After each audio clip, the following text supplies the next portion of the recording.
expands where religious uses are allowed to include non-residential zones. It'll bring the city into further compliance with RLUPA, otherwise known as the Religious Land Use and Institutionalized Persons Act, a mouthful, and will prevent further barriers and simplify the process for future applicants. Public hearing notice was posted on November 27th. There were no comments received. As far as the general plan goes, it doesn't speak in favor or against religious uses or the application of RLUPA, and so is considered neutral in the matter. With that being said, staff recommends the Planning Commission send a recommendation of approval of the text amendment for the relevant conditional use sections of the code to allow religious uses in non-residential zones.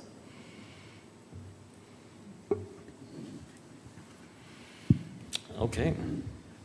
Yeah, it seems like I remember that there was an application for a church and we had to tell them no because it was not zoned for that.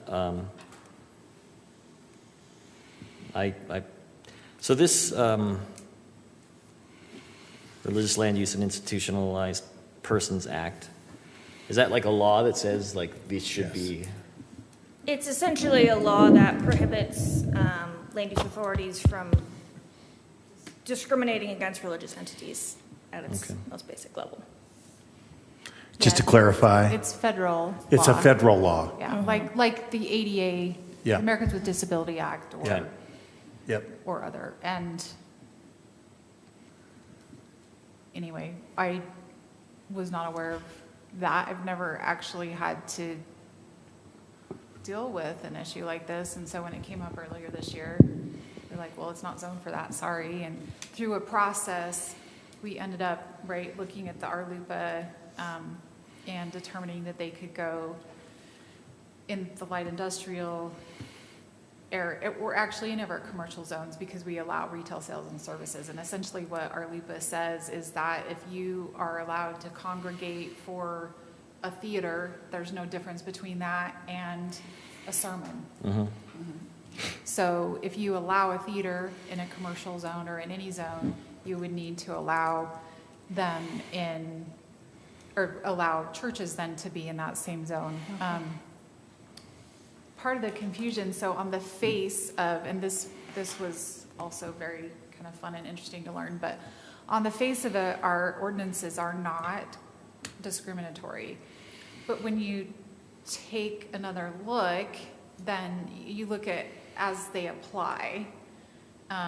So the as applied rule, essentially, like there's no land in Kaysville available for churches because we only allow them as conditional use in residential zones. And so the limitation of available land really was the result of the discrimination by default, just because of the nature of how Kaysville is, not necessarily because our code was discriminatory. So between that and talking with our legal counsel about it, we just said let's shouldn't be a problem from here forward. Yeah. Well, as I read through it, it seemed pretty straightforward. Did everybody have a chance to read the actual language? Do we need to look at that, or I thought it was well written? Oh, sorry, Chair. I agree with the intent of what we're doing. As I read through it, I do think some of the verbiage is a little confusing. We listed certain examples in the definition of public or quasi-public use, and then different examples when we put it as actually in the conditional use sections. So I don't know if it's even my place to suggest improvements to the language, but I don't know that it was a little bit confusing to me. I have some edits that I can pass along if that's helpful, or I don't know if you want me to put them on the record. I think it's absolutely your place to pass along suggestions. Okay. Let me pull up. Oops. Oh my gosh. Sometimes our File Explorer windows just randomly close when you're.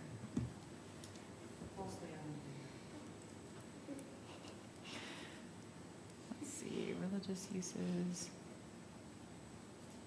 Okay, let me just pull it up and put it over on the screen.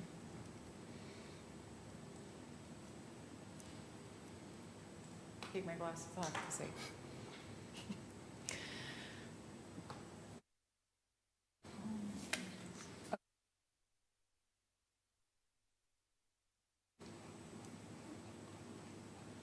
You were thinking the definition? Well, the definition is mostly okay. I think it would be easier for people to follow if we broke it out like a use operated colon and then A exclusively by a public body and then later B or B by a private nonprofit, educational, religious, But then mostly my concern was like when in the 3 conditional use sections, when we list public or quasi-public buildings, the examples are different than the examples given in the definition. But in my opinion, I don't even know that we would need to give examples. It could just be public or quasi-public buildings of the religious type, not including any other types. And like you did, well, we don't even really need the examples because they're already in the definition. Or just even leave it as public or quasi-public Yeah. buildings limited to the religious type. Yes, yes. And I was confused on like, then why did we put storage or repair yards, warehouses? Because that wasn't even in the definition at all. Like, it just seemed kind of random. Unless we're like especially concerned about those things. But I think being that specific solves the problem either way. So, yeah, I mean, so candidly, one of our interns for the attorneys drafted this, but yeah, I think that is a good point. And if we just, I mean, we don't have to, we just say it's limited to the religious type, Yeah. right? And that, I think is... And it's really the same comment for all the other ones because the verbiage was the same for every time. But I printed out my edits, so I'll just leave them with you. That would be the main one, so. Okay. Does the other commissioners have any comments on that? While you're separating those out, have we excluded the ones that were attached? Hold on. The stuff you have stricken through? Are those allowed or not allowed? Oh, I see what you're saying. You still have provision for those, or were those not allowed? Well, educational can go wherever they want because of state code.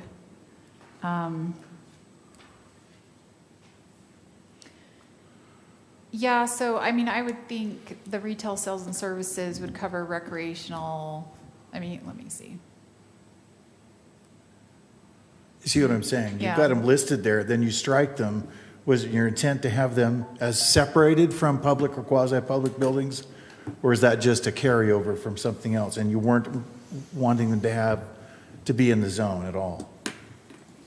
It's not including. Yeah. But if they're not included, then why list them there at all? But if they're included and you're just trying to create a separation between those two types of uses, do you want to take those that you've put the strike through on and move them under a number 11? Or do you want them completely out of the zone? I don't think we want them in the zone. So, But- I mean, the intent is just to include the religious uses, right? Yeah, but let me pull up one of the code sections. Because I think it's an important policy decision to send on to the council. So like private schools or public schools, those would not be okay in the zone? No, I don't think, I mean, so because of provisions in LUDMA or somewhere else in state code, charter schools and schools can go in any zone. So it doesn't matter what our code says for those. And they wouldn't need to be a conditional use? Yeah, I guess you're right. I thought, They- at one they- time they were, but you're right. Yeah, they have special provisions that we can't regulate Yeah. the zones for charter or public Well, schools. what about private schools Well, and recreational? let me go to, I'm just trying to make sure you don't have to come back and redo your code again because you left these out. okay, so this is the general commercial permitted uses, offices, retail sales and services. I mean, would we call a private school a retail service? Probably. No? You're paying a fee to have, I mean, it's not a public school, it's not a charter school. No.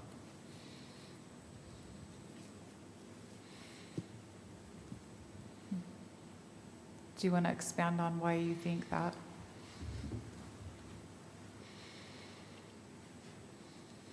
I mean, part of the issue, right, is we have a very broken code that has limited definitions. And so, given that, right, I mean, what else would you classify a private school as? Would that be then go back to the quasi? It would probably under quasi-public institution unless you've got a separate definition. A good zoning code has a ton of definitions and then uses that follow, mostly permitted in each zone instead of conditional. Yeah, we're working on our definition section. Yeah, I learned that the hard way after a long time. What about something like indoor golf or a driving range or something like that? Retail service. That's retail? Okay.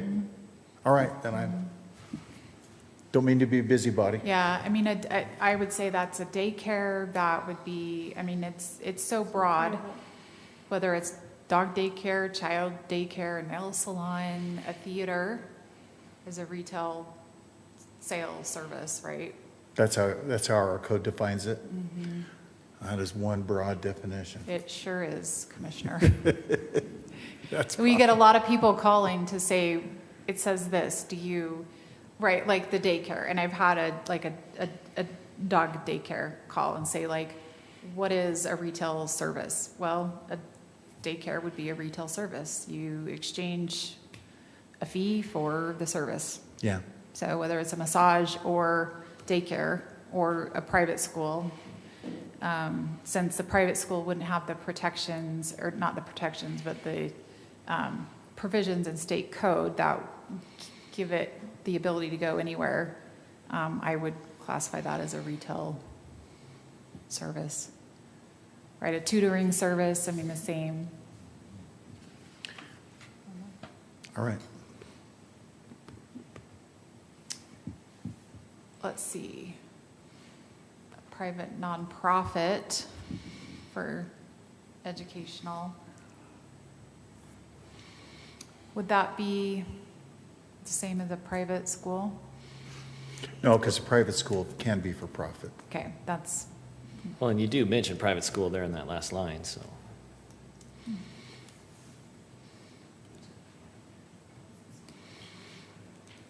Yeah, it's included. oh, it's a charter school. Da Vinci Academy. But just, Well, we can look through, I mean, we could hold the public hearing, we could look through this a little bit more thoroughly and bring it back, if you feel the need.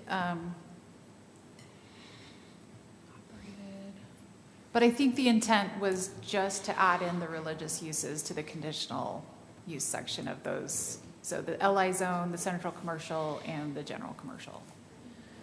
I don't think we wanted to add it into any of the other zones. A church is already a conditional use in the R zones. And we have like our professional business or healthcare, but we have hardly any property in the city that is zoned either one of those. And I honestly think there's such a limited distinction between our professional business and our general commercial zone. I don't know why they're separate, but. Just one related question. Does our ordinance under the definition, do we have a separate definition for retail sales and services? Are services considered under retail as well? I don't think we have any definition, but let me look. Okay. For example, a hair salon. You go in for a service, but it's not necessarily a retail sale. The last community I worked in defined that you had, if you were going to have in a certain zone retail use, like for example, the ground floor had to be all retail. Well, a salon went in where we really wanted restaurants and cash and carry. And so the definition was something that you buy or carry versus sales. For example, a real estate office wanted to come in and take ground floor in a prime commercial area. And they said, well, it's office, it's retail. They said selling homes is retail. Wow. So I'm asking kind of technical questions because you'd be surprised how you can be hamstrung by somebody who comes in with a use you hadn't anticipated. So food we considered carry out because you ate it and you carried it out. Yeah, so we do have retail sales and retail services definitions, which Yeah, good. Services. selling or rental of goods or merchandise and in rendering services. In the example I gave, the salon that wanted a primo spot where we really were looking for higher end, we said, you got to do something where people can take stuff out other than their hair's been done. So they said, we suggested, why don't you sell a whole line of products, lotions, Most salons do. tons of stuff. And they went, perfect, you know. And we didn't put a percentage on it, just that you had something that could be sold and carried out with you. We're not that complicated, I suppose. Let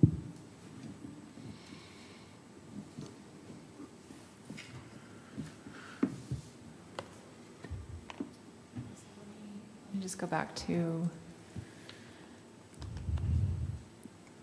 So this really is just adding that one section of the religious uses to the conditional use.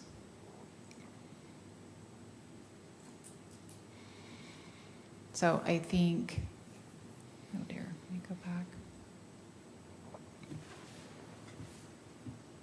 I think then the way we have done this, sorry, that was like, I think that works.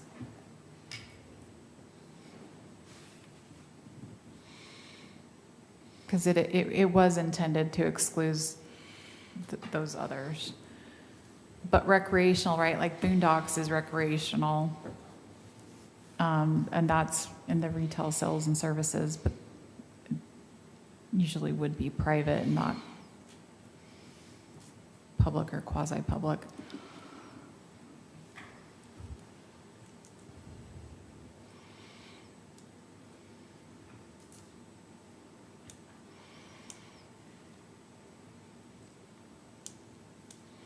So we could repeat that same on all three of those code sections. I think that works for the purposes that we were looking for.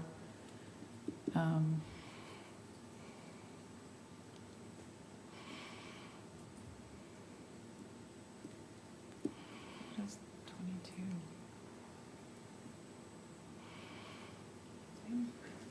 Sorry, I'm like. Oh, so this draft ordinance has the public use zone in there too.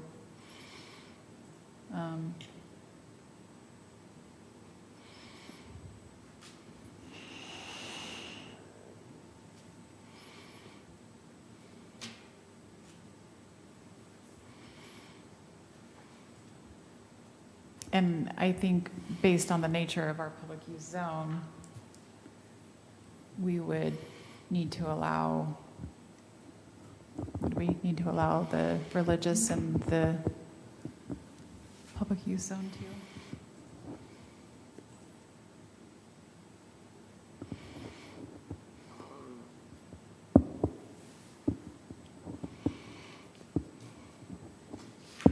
So I think if we wanted to, did we mention 1722 in the public hearing notice? No, 22. Yeah, okay, yeah. So I think if we just change that language here as well.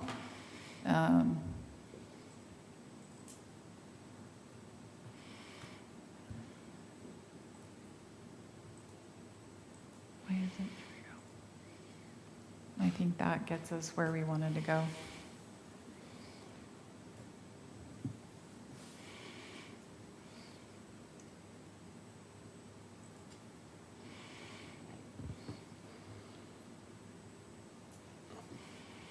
Yeah, I like that revision. I think it's cleaner and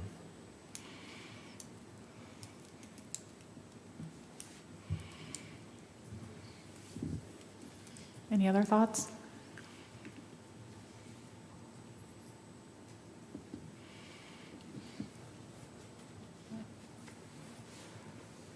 that one you just scrolled past still needs the limited to, but This one, okay.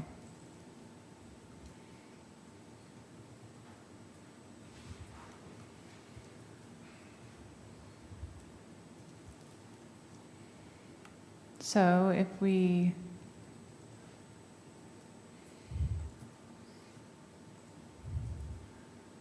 that's what it would look like.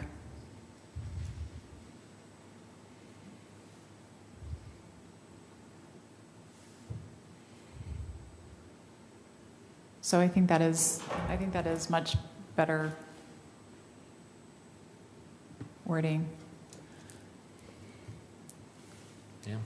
Was probably being overthought with how it was written before. Simple as good.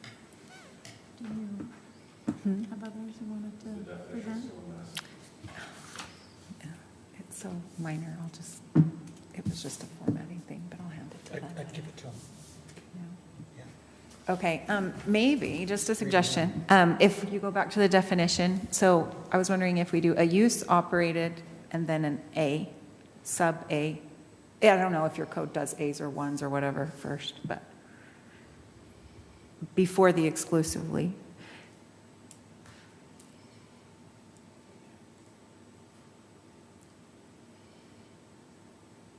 Yeah, well, And then We'll get the- after public utility, Yeah, the or right there, right? yeah, semicolon or, and then. so another, Yeah. well, this is what you're saying. And, yeah. And then you would strike a use or a use operated by, and then the B would go before the by. So you don't need a use operated by because that's already up It's already top. up above. Oh, yeah. Oh, gotcha, okay. So a use operated by a private nonprofit.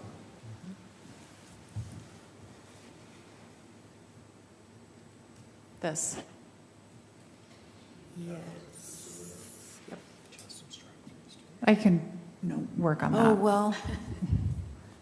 No, I changed my mind on that, I think. That's still okay.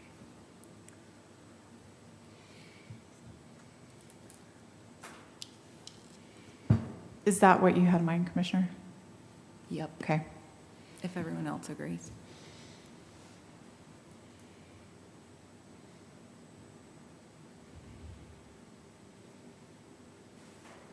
Yeah, so I would go back and look at how we have, I don't know if any of the other definitions are split out by like that. But formatting, we can work on. Yeah, I don't know if that's consistent with the way you've written your code, but it is easier to read. Yeah, Agreed. and that's one of the things that I'm a big fan of when writing code is making it easy to read. So I always feel like bullet points or those subsections are helpful. If it's not formatted that way in other definitions, I think it's fine to have it this way. I just mostly I don't know if we do a 1 or a 2 or if it's an A or a B, but that formatting stuff is, That's minutia. yeah, just we'll figure that out. fact, there's areas of our code right now that are formatted differently in different sections, which drives me nuts, but we'll get it all straightened out one day.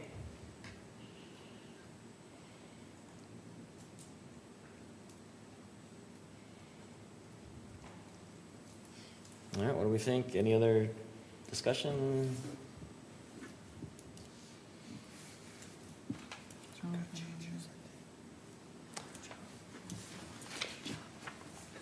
Is this something we're making a recommendation on?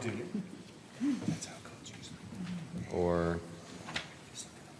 Yes. guess it is, yeah. Making a recommendation to council. It's correct.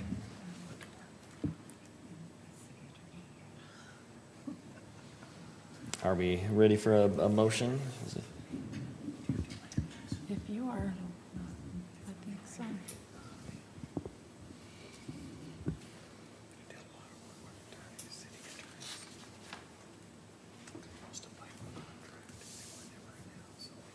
I'll make a motion to recommend consideration of the text amendment, Title 17, Chapter 2, and 17, Chapter 19-4, 17-20-4, 17-21-4, and 17-22-4 for the text amendment proposed and amended during this meeting. Second. All right. Was that a recommendation of approval? Is that? Yes. I don't know if we had that word in there, but. All right, we have a motion and a second. Any discussion? We'll start the voting down at the end. Aye. Aye. Aye. Aye. Aye. Aye. All right, motion passes. Send that to the council. Item number 4, consideration of a text amendment for Title 17-33 sign regulations. Thank you, Chairman Packer. So this amendment has essentially two parts to it. The first is changing Table 1733-9, which in our code stipulates what signs are allowed in what zones, and it would essentially allow for electronic message signs or EMC signs to be placed in public use zones. This will allow for existing EMC signs that are already in public use zones to be in compliance and fix existing nonconformities. The other portion of this amendment is adding a definition for feather signs into Title 1733-4, as well as including regulations for their size and location in the table you see here. And if you'll go to the next slide, that is the definition that we're proposing. If you're not familiar with a feather sign, there are photos on the next slide for some visual I didn't know what a feather sign was. visual aid. Myself. So we're proposing that definition as well as those regulations in response to a lot of business owners calling in to ask what our standards on these signs are, where they aren't allowed, and what stipulations we have attached to them. So this would really address that influx of questions and allow for staff to give better recommendations for people who are looking to place their business in Kaysville.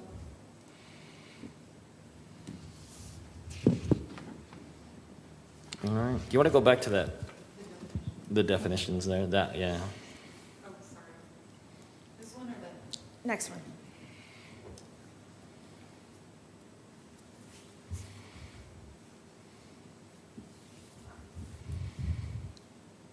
Question, is this definition here a new language?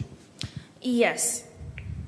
Just hoping I'm not going to ruffle any feathers here, but usually proposed language in a code is put in red.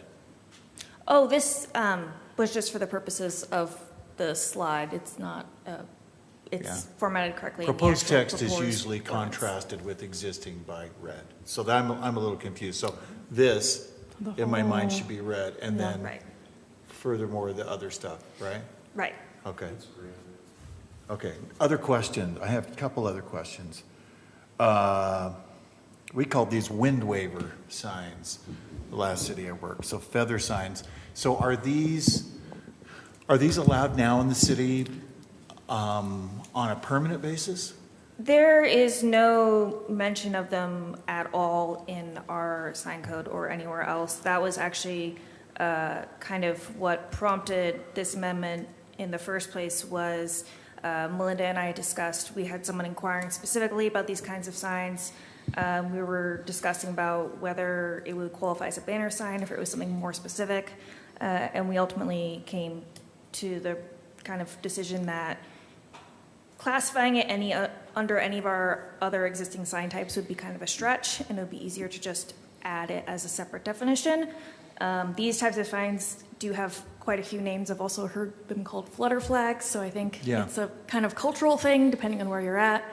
But yeah, so there is no other sign definition that we have that would fit with the sign type that is shown on the slides. Okay, so their proposal is to create a definition for them, Yes. but we don't have any policy on their use yet. Is that Correct. correct? Okay. But we're proposing the policy as well. Yeah, that's also- Yes, that's Which the other is- part. That previous. This side, list, slide. Yes. I know, but in terms of temporary or permanent, I don't see anything about, am I missing the languages? Are these allowed on a permanent basis with a building, with a permit? On a permanent basis, yes. I'm just going to say as a planning commissioner, I think this is a terrible idea. I don't think these are good signs. Every community I've worked in, these are temporary signs. They should only be allowed for a grand opening. One city, we fought these so hard because they went up everywhere, and were so obnoxious. We got complaints from the public. It's just If I may, Commissioner, it is very common practice for these signs to be banned outright, and a lot of municipalities, and the research I did have them either as temporary or not allowed whatsoever. In drafting this text amendment, Melinda and I, we weren't sure if that was kind of the step we wanted to take, so this seemed like a good idea to at least provide a definition for reference when we do get those questions. If banning them completely or making them temporary is kind of the direction that the commission would like to go in, that's something to consider, but it seemed like a hard line to draw in the sand, just initially bringing it to the table. Well, as a resident of Kaysville, I think it junks up our city to allow these, especially on a permanent basis. So I will be voting opposed on that basis alone. Would you like to propose an alternative? And candidly, Yes. part of the conversations that we've had on this is they already exist in the city, right? They don't fit into our code as existing. And we're so limited in our bandwidth that having a whole bunch more of additional code enforcement to go do is impractical. So I do not at all disagree with you, Commissioner Allred. So I'm open. I mean, and obviously this is your recommendation to make as a commission. So if you want to allow them on a temporary basis and we can put some type of time frame in there, or if you want to recommend that we don't allow them, that's your prerogative. And, whatever the outcome is with the city council, we'll work on that with them. And if they don't want to have them either, then we'll absorb the issues that are created by having them banned. The real important item here for us this evening is to add in the electronic message centers into the public use zone. Our Parks and Recreation Department is looking at putting another sign out at Barnes Park. We have this sign out here. Never should have been approved because it's not allowed in the public use zone. Thank you, because I was going to ask, how did these electronic message center signs get put up? You'd have to ask people who worked here before I Ooh, did. shame, shame, shame. Okay, well, more input from one planning commissioner. Electronic message center signs in the last community where I worked as community development director, we specifically said they may not be allowed for any public use. City Hall wanted to project an image that was not chasing messages. As staff, I argued vociferously that we should allow it. That we couldn't talk out of one side of our mouth by saying, why don't people come to public meetings? And why do we get calls from people saying we don't know what's going on? When we could just put a nice electronic message center sign well designed out front that said Planning Commission tonight, Planning City Council tonight. You know, come. You know, I thought it was a great idea because we really wanted our public to know what was going on. But I think it's in bad form for the city to, well, it's not, it could be worse. We could be, well, We shouldn't violate our own ordinance. Is that what Exactly. you're saying? I agree. that's terrible. There's- Somebody should have been thinking about that. Yeah. The Davis Technical College also has a sign. Yep. They are a PU zone, but they're the state. They don't have to follow Yep. any of our zoning regulations. Yep. So, We told some elementary schools they couldn't have them. We called their bluff, and they yelled at us. They wanted to put electronic message center signs up, and other ones had been told no. And so it is a real got you when some places have them, especially public uses, and others want to put them up, and your sign regulations say no. So I think this is a step in the right direction by at least grandfathering it, and I think they're useful for the public uses. The problem is that here's the real rub. Electronic message center signs can be everywhere because if you say it's okay for the public to use them, how do you tell retail businesses they can't have them? And so what you can have is you can have so many businesses, and sign companies will latch onto this the second you say yes, and everybody will want to eventually put one of those message center signs up. And then it's just nothing but scrolling. And if you don't prohibit pole signs, then what you have are pole signs or freestanding signs also with their messages. And then what you have is Pottersville from It's a Wonderful Life instead of Bedford Falls. You know, you have charm versus schlock. And so just a voice of warning, if you allow these message center signs for the public, you got to be careful. They're not going to be called hypocritical if the retail public and other uses want to have them. So that's a slippery slope. they're allowed in all of the other zones All the zones. currently. Okay. Back to feather signs. We realized that the practical reality of temporary banners, streamers, flags, pennants, and whatever, it's almost impossible to regulate. We had a part-time code enforcement officer who spent a good chunk of his time going around working on sign regulation. Here's what we did in Holiday, which is a fairly highbrow city.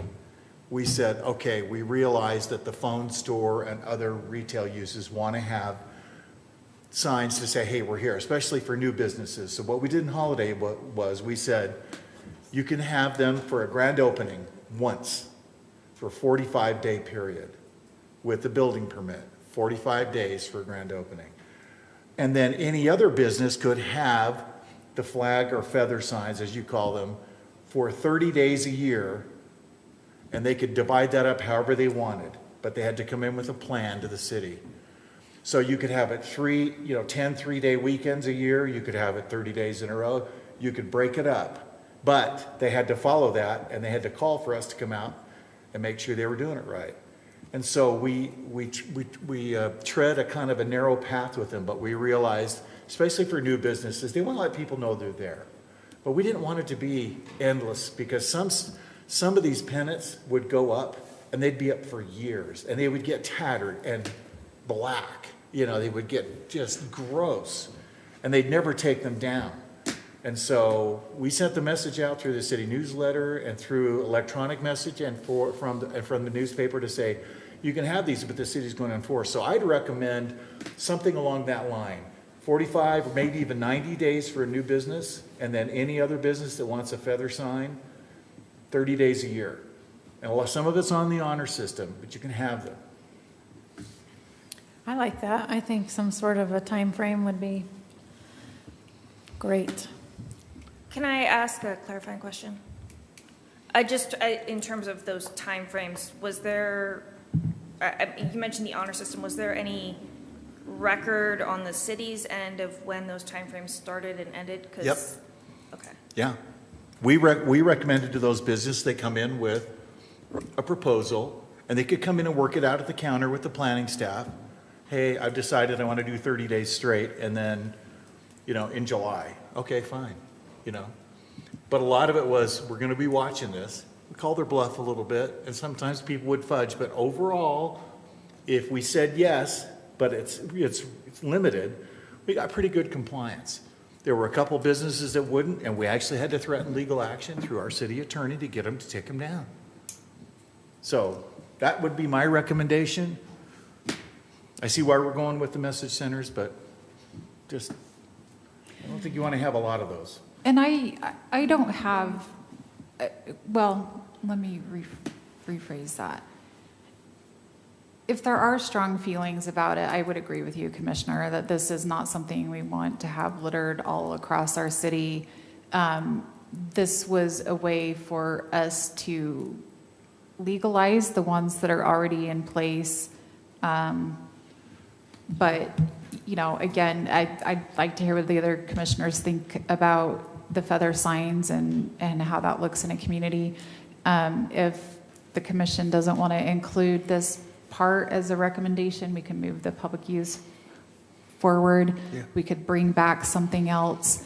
As with most of our other code sections, our sign code is in a lot of need of amending.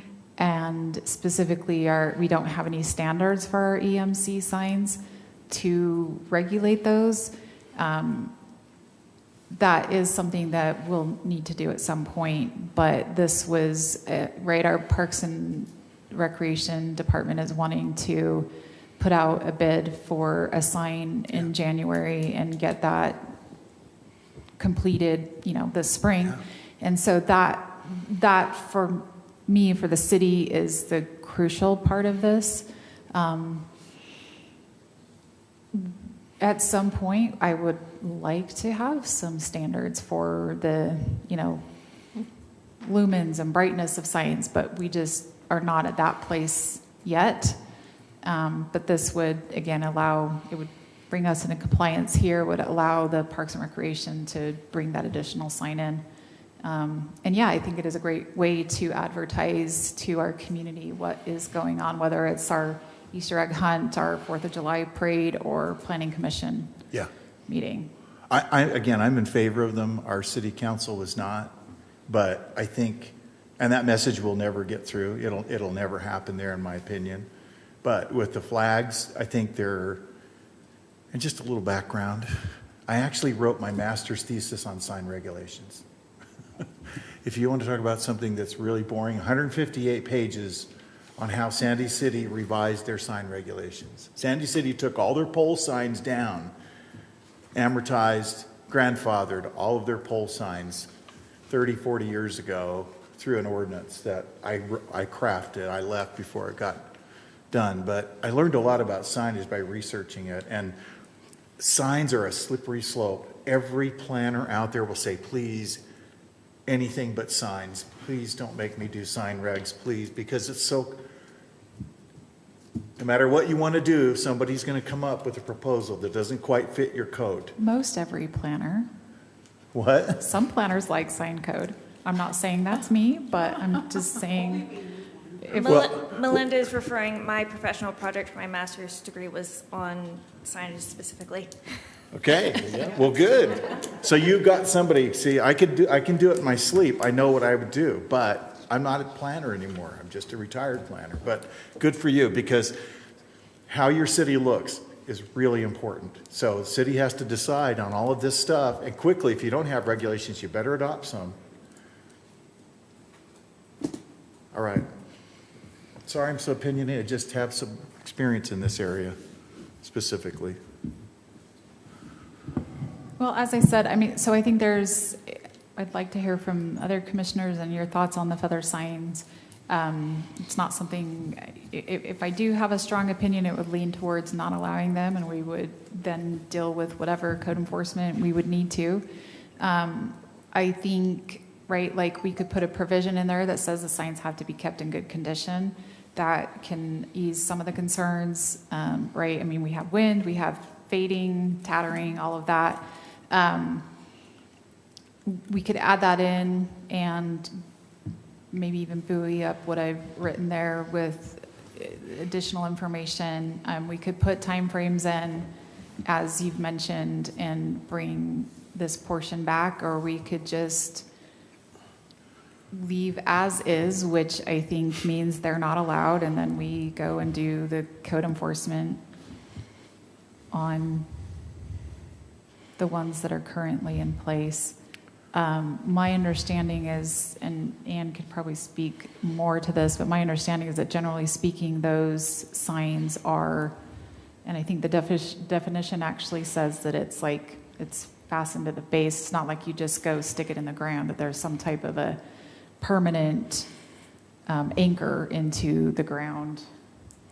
Not like the flags that get put out for, 4th of July by the Scouts when they were doing that, right? It's that there's some type of an anchor that goes into the ground.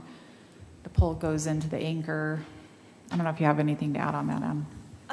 No, nothing to add. And for what it's worth, I really dislike feather signs as well. I just wasn't sure if that was a direction that would be feasible. The safest position is to say none at all, and then just have to tell people which ones are grandfathered. But they're pretty popular and they're useful for businesses, and you don't want to be anti-business, but gosh. I don't think they would be grandfathered, because I think the way our code is written, it's an easy argument to make that they are not allowed. I don't think they fit in any of our definitions that we currently have. That was going to be my next question. For those feather signs you have up, do you have a definition of a temporary sign and any kind of regulation on it at all? Well, if it's not listed in the code, then it's prohibited. So anyway. We is don't what it have is. any provisions for temporary signs. I just think they shouldn't be permanent in any case. I think it would be a nice option for a new business for a temporary situation. I think it makes it visible. I mean, I'm not a sign fan really at all. Anything that looks commercial is kind of not my favorite thing. But I can see that being useful. But if that's a major headache for the city where we don't have time to track, then maybe it's better just to delete. I don't know. I know that the new, Ogden Clinic has, and I want to say probably not conforming to the height standard. Does anybody know? Seems like those are very tall on 2nd North. Which sign specifically? Ogden Clinic that's just gone across from Smith. They have several very large feather signs. So that is new information. The language that we had included in this regulation would have, I believe, capped it at 10 feet if it had gotten a recommendation. Yeah. They do generally vary in size. They can be anywhere from 5 to 10 to 18. My guess is they're much taller, closer to Right. 18 would be my guess. But nothing in our current code fits the definition of a feather sign close enough that we could require them to make them smaller because we don't have a height standard. Mm-hmm. If we were to regulate those kinds of signs' height, we would need a definition that matches that type of sign. And we don't have that currently. By the way, going backwards a little bit, if you do allow the feather signs, you make them come in and get a building permit. And that's what tracks it. You have a building permit, you write the conditions down on the permit, they get a copy, you have a copy, and that becomes the legal hold you have on it, unless they come in and amend it. That helps. That paper trail helps, not just a verbal, okay, yeah, we'll keep track. Yeah, go, Joe, just do your, and they go 6 months. No. Building permit, no fee. We would do a no fee permit, or $15, minimum permit, $15 for a review. just over-the-counter review. But got to be some skin in the game, some permit that shows what they're allowed, if you allow them, So Melinda can correct me if I'm wrong, but I believe we do require building permits for permitted signs that are required to get a sign permit. They have to go through building as well. Yeah, good. But my question would be then, so you've got new businesses coming in, it would be easy to inform them of our sign code. It could be something simply put into the application. Are you putting in signs?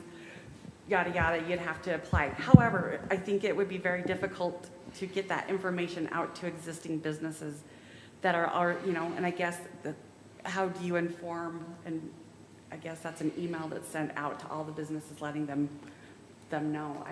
Utility billing, business license renewal. We did it. We had it in a variety of different ways. The city newsletter, And then you just handouts. We had a kiosk in our department that had all the important handouts, building permits, stuff, signs, anything. Consistently point people out to your information. Here you go. Now I'm telling you how to run your department. I don't mean to do that. Just there's lots of ways to get and word of mouth. Businesses, they talk to each other. Or they watch each other.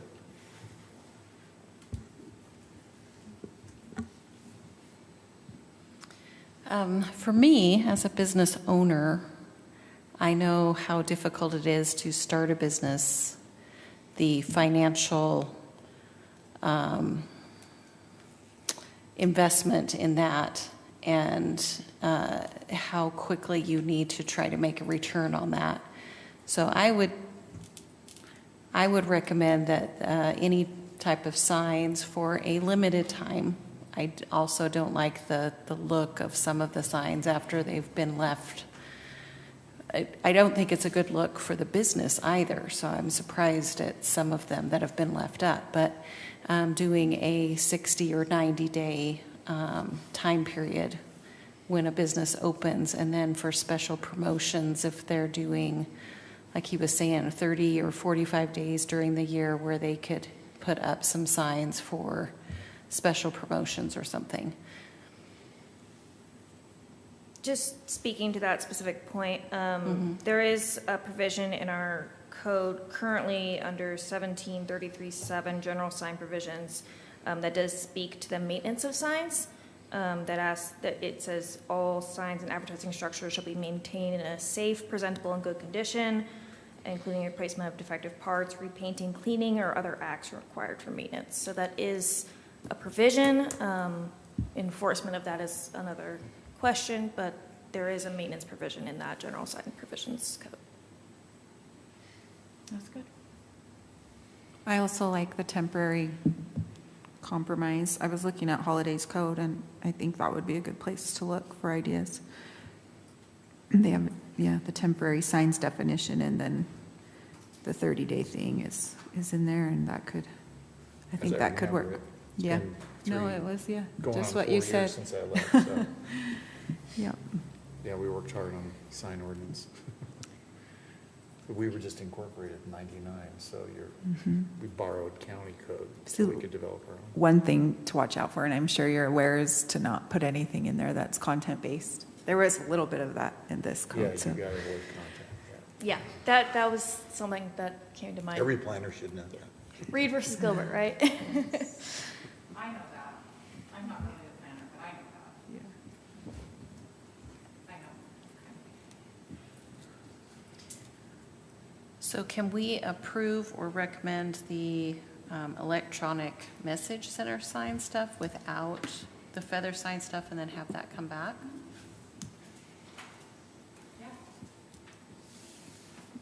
Yeah, I like that, because I think we need to move forward on the one, and I think we need a little more work, just working on that feather sign. I think we're going in the right direction. Like, I like all the comments that have been said. We need a little more time on it. Yeah, so I think then if that's where the commission wants to go, I think you could just make a motion that just says that you would issue a recommendation of adding the public use zone for the EMC signs, and then direct staff to bring back in the near future, we'll renotice for it, but we can just bring back a little more thought out version of the sign code for the feather. So I think what I'm hearing is that there's enough commissioners that are interested in having some type of provision for a temporary sign versus just an outright ban. Is that kind of what I'm hearing? I think Paul has some uniquely qualified, strong opinions. No which offense, is great. no No, we appreciate that. It's great to have that experience. But just, that there needs to be a little bit more legwork into this, I think is what I'm hearing. I'll make a motion. Okay, great. I motioned that on item number 4, which is, sorry, we have not had the public hearing yet, correct? Public hearing is required. Yes. I will withhold my motion in lieu of a public hearing. Did we hold a public hearing on the other one? We did We not. might have to go back retroactively and open and close a public hearing on that. It didn't say we needed to. Yeah, we need to for all of the text amendments. It's not on the agenda, but it was noticed, right? Yes. Okay. Do we want to finish this one? Yeah, and let's then go finish back? this and then go back. Okay. Sorry about that. I should have caught that. Well, I should have got that. Done this 2,200 times. You're a volunteer, though. No, I'm just. I was going to ask, because on Facebook, the notification said public hearing, and then I got here and nobody was here, and I was like, and I looked at the agenda, and I was like, well, maybe I don't know. Anyway. Any amendment to any land use code requires a public hearing at the Planning Commission. And I think I worded these differently than we typically have on the agenda, so that's. No, we're good. So we're okay to proceed? Yeah, let's. Okay. This is Commissioner Allred. I will make a motion that we recommend approval to the City Council. Let's Sorry, have our we public need hearing. we need the public hearing on this one first before. Yeah, sorry. Sorry, we jumped off it. We We're jumped back repeating on. our You're same right. mistake we made on the last item. You're messing me up. I had it right. Okay. All right, before we get a motion, then I will open a public hearing for agenda item number 4, if anyone is here to speak on that item. Seeing no one, we will close the public hearing for agenda item number 4. Mr. Chair, I'd like to make a motion Proceed. on item 4. We did close the hearing, correct? Yes. Okay, I'd like to make a motion that on agenda item number 4, that we as a planning commission recommend approval of section 17-33-9. Wait, no. Which one That's is it? the one that signs permitted by zone. Is Yeah, it definition? That's correct, Commissioner. Okay. It's that's 17 the table of zones and uses Yeah. allowed, yeah. Yeah. Let me repeat that. I make a motion that we approve section 17, title 17, section 33-9, signs permitted by zone. We recommend approval to the city council of that table as proposed. Just for the public, or for the EMC. Yeah, For the only the EMC. For the electronic message center, right? And that we withhold a recommendation on the feather signs portion of that. I'll second that. All right. Any additional discussion or comment on those proposal? We'll start our voting then with Commissioner Allred. Aye. Aye. Aye. Aye. Aye. Aye. All right. Motion passes. We need another motion. Do we need? Don't we need we need a motion on the other portion, don't we? That we're going to continue Motion to that? continue the, So or- no? Sure. I mean, either think way, that- I mean, I think the direction from the commission is clear. You can add a motion into bringing that back at a future Yeah, I'd date. like to do We'll- that. Okay, yeah, and we'll renotice. Yeah, I'd like to make a second motion on the same item that for 17-33-4 definitions, that we continue discussion on that based on the planning commission discussion tonight regarding time limits, time and place restrictions on the feather signs portion of the proposed change to the ordinance, that we bring that back as staff resources allow at a future date with consideration to those things we've mentioned this evening. I'll second. all right, let's just do a group vote. All those in favor? Aye. Any opposed? All right, thank you. So let's return to agenda item number 3. Apologize, I did not, just completely escaped me. It's, no, I think we're good. Yeah, is it the last meeting of the year and the holidays? Is it December? What's going on? So we will now open up a public hearing for the text amendment discussed in item number 3. Anyone here to speak on that item? Sorry, since we're doing this, can you pull back up the definition as it got fixed, just as a point of, so sorry, Jason Largy, I don't know how we do where you say we are and whatever. So I work in contracts for the federal government, and I'm just concerned with, like, I don't remember what the purpose of changing the definition that was already there was, and then adding it to the other sections, but by saying later on that's limited to the religious type and classifying B, like separating the sections just into the two, you could easily be argued that anything in B is considered part of the religious type because that's in that section. So I think if you're going to separate them out, you have to separate multiples, because like it's nonprofit, educational, recreational, cultural, charitable would all be in that same section. And to reference a section for limited to religious use, I think you're going to be, you could easily run into problems there. So I think if you're going to separate it out, you have to separate out all the different types, or leave it as a list as it was before. So just as a clarification in the legal aspect or the read for a contract. Are you saying to just have them list below instead of out to the side down below? Like it would, nonprofit educational would be one, religious would be one, recreational would be, they would all be separate BCD, like each one of it, that you want to have unified. A looks like it's a single type. I see what I you're think saying. they are, A is public body, B is private or like a nonprofit. I think those were the types, but I see what you're saying. But if you're going to call out religious in only, B, we could go farther and Subtypes. subdivide it in B. and then you reference that in your, each section for the conditional use is the. So it's the formatting. Paragraph identification. It's a formatting It's a concern formatting, because but it it will It could have aggregate consequences. for somebody who wants to use. I'm really concerned about conditional uses overall, just in general, because the world has become a conditional use as a permitted use, and you can't stop anything that's conditional use yeah. unless it specifically says you can't do it. So anybody can do anything in the conditional use, and so I think it's really really important to make sure that it's only the ones you want and want to just allow for free, because that's what they are.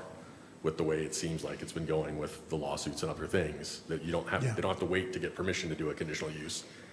It's just, it's approved, and that's how it's been interpreted, and it's like, we can't even fight it anymore, it seems like. So it's scary anytime I see any conditional use anywhere. I would love it if we would revisit all of them and say, do we really want that? And not just use templated whatever we got from wherever. Yeah.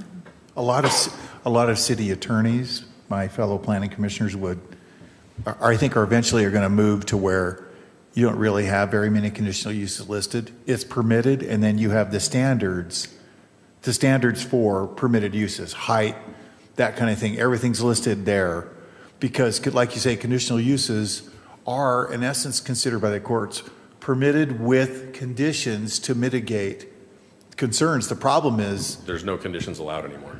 Like, you can't apply conditions because then everybody would have to do it. I've been seeing it. That if we don't apply the same condition across the board to anybody in the zone that might want to do it, you can't make me have a condition you don't have them have, is where it's gone. a lot of it depends on the projected impacts. For example, automotive use. We kind of know what those impacts are. So when public comes out and says, look, when you have pneumatic drills all day long, 12 hours a day, there's certain things, like you have to close doors that back onto the neighbors, that's a condition. Hours of operation, that's a condition. Lighting, that's a condition. Basically, but the real critical thing is that where cities err on conditional uses is when they don't list conditions With those uses. with the uses, right? So when you approve a conditional use, it has to be from the list of mitigating conditions in the zone, and that's where cities make mistakes. And sometimes where residents make mistakes too, because they want to throw on a condition that's not in the code, and if it's not in the code, then it's not addressed, then you can't use that. So that's why the courts are going to struggle with conditional uses more and more and more. I mean, like the impact hammer, if an auto shop wants to do it, well, then what about the guy who uses it in his garage and has the same tools? Does he have to make sure, like, he would have to make sure he follows the same uses that you Yes. require garage? The same noise regulations Yes. apply. Yeah, and so that's, you Yeah. know, the more you regulate, the more you have to regulate. Yeah, believe me. So, anyway, it's just, I just saw this as we were doing this, I was like, Yeah. just the way it's separated out. Well, and And I have other conditional uses later. well, yeah, but and the same, what's going on right now around the U.S. with LDS temples being proposed in various locations, a lot of those are conditional uses, and our LUIPA is being used or is not being used by the LDS Church to throw down as a card at the end when they're not getting local residents to say they'll work with conditions that are imposed. What they want are conditions that are over and above what the city can do, and so what they end up doing is doing the development agreement or text amendments to make it work. But our LUIPA is there specifically to prohibit neighbors and residents from being able to chill or to cause religious uses to not be able to locate in communities. And it was a groundbreaking Supreme Court thing from about 30 years ago. I think it's late 80s. And it's a big deal right now because we're seeing it with the predominant faith here in Utah as they try to build these buildings. And there's been pushback, but that pushback can get real toxic if codes aren't well written. So you're right. You got to be careful how your codes are written. And we don't know what could happen here. So should work on our standards in our code. Make sure that conditions are referred to in the code. Because if not, you can't just come up with, well, I want to throw this condition on. That steeple's too tall. Light is too bright. Well, you got to have a lighting standard. Okay, good point. Yeah, thank you. All right, so we'll close the public hearing portion here, and do we feel like, do we want to revisit this and how, I can always just consult with Nick before we get this on the city council agenda and see if he has any concerns on this as well. Or I could look at our bylaws and see, I think we can revisit something in the same meeting.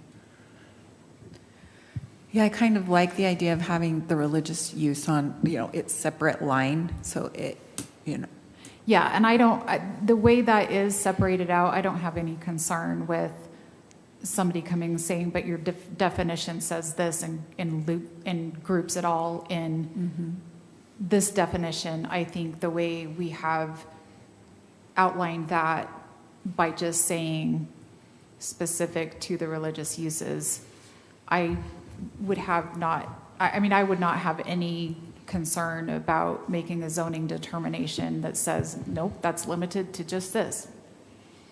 And I think that would be something that would... I agree that it's common sense, but courts do crazy stuff with conditional uses. I also see his point. Like, sometimes they'll it's a stretch. And One other comment, while we're on this issue, go up a little bit to where they were broken out, or how they were reformatted. Oh, yeah, right there, number 1, okay? Do we have a good definition for quasi-public? Because I'll tell you right now. Well, that's. Okay, you know what? In most cities, religious buildings are quasi-public. A large section of the public will come to a quasi-public building. Churches are considered quasi-public in many cities' codes. You may want to strike quasi-public body because you've already addressed it down below, if that's the way your code defines it. See, if you take quasi-public out, then there's no question about whether or not that means church or not, because if it does mean church, and I think it does based on the cities where I've worked, if you just take quasi-public out, look at that language. It works well if you just take quasi-public out, quasi-public body, because then you have down below, or you could move quasi-public down below, but you don't think you need to because you've clearly said a religious. I thought I saw a quasi-public agency definition, either above or below this.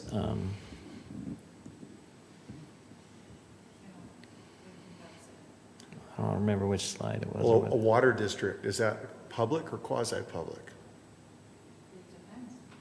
Maybe I just made that It's up. quasi-public, depending on who owns it and how it operates. Benchland, Well, for example, I it think could is be quasi-public. private, it could be public, or it could be quasi. Quasi, yes. So I'm telling you again, beware of that that term, quasi-public. Think about it. Churches are quasi-public. Quasi-public means that anybody can go into that building, but it's not publicly owned, but it's open to everybody or most everybody. So you may want to look at that, talk to your attorney about that, because I'm a little nervous about having it listed right next to public body, and then down below having it listed as religion. So we've separated the two, but not completely, unless quasi-public as defined in our code excludes that. So the text in red is how the definition is currently. The green is what the proposed new language This is the new language, right? The green, yes. Yeah. So right now, I'm green, red colorblind. To me, that looks red almost. well, the strike through is Red. Old, red. current. The stri- Up above is red. So where it's the strike through, this is how the definition is on the books right now. See, You define religious as a private nonprofit. Like private nonprofit, then educational, religious, recreational, cultural, that's private nonprofit protocols, Yeah. the way the language works. I think it could use some work, and I don't know that we're going to get there tonight.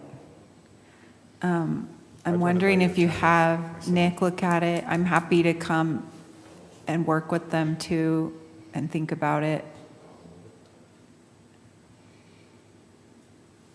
Like if you leave the old definition, you could just limit it to religious use and you're done. But again, I don't know what drove the new definition for public or quasi-public.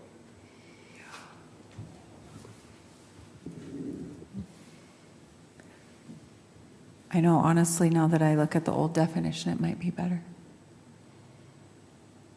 I don't see what we're gaining from the new verbiage.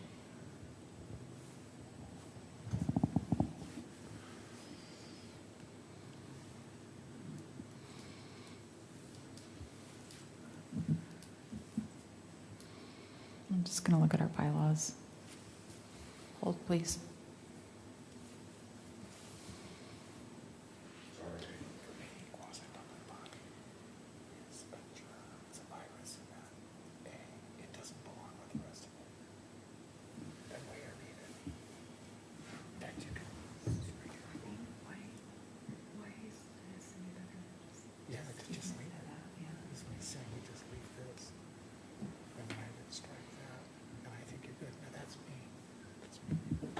That's based on how it was defined.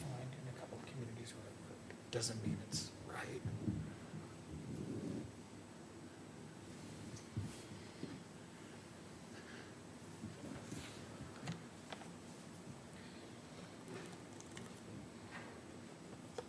So I don't think our bylaws specifically address,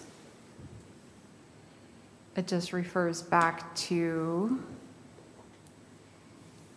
Robert's Rules of Orders. I think you can move to like reconsider something and then amend the motion.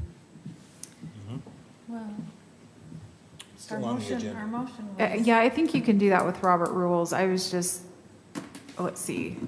essentially in, like disqualified anyways because we didn't have the public comment, right? Okay, So well, you- so it does We say, have to or reconsider it. it does say, Not valid. Right. You can't- decisions of the commission shall be final at the conclusion of the vote and completion of the relevant agenda item. However, we did not accurately, I'm gonna say I feel like we have to redo it, revisit it, either way, because we didn't Yeah, have a public we- comment. right, so I think because we did not follow the correct procedure initially, because the bylaws say the decision of the commission shall be final at the conclusion of the vote and completion of the relevant agenda item, but because we failed to have the public hearing when we should have, I think we could say that the item wasn't adequately completed. Let's see.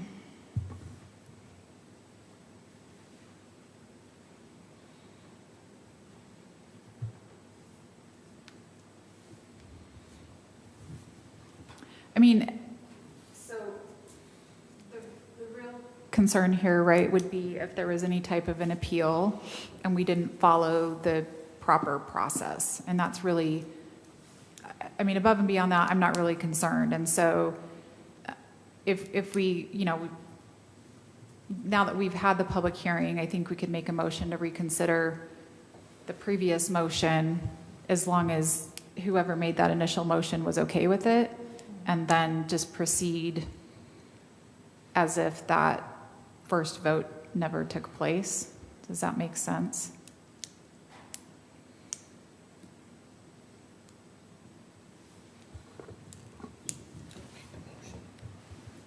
So who made the motion on the first? Was that you, Paul? Oh, okay. So do we have to make a motion would to you make be- a new would you be motion, or okay can with- we just Yes. make a motion? So just make a motion to Reconsider reconsider the previous motion. the previous motion based on the public hearing. Yeah. And we recommend revisiting this once the verbiage has been appropriately revised.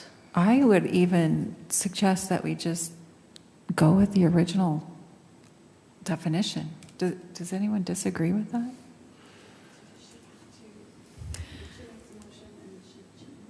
Well, so, Well, yeah, I so can't. my I can thoughts amend were the that motion. we essentially have a motion, since you made the first motion, that says let's revisit it.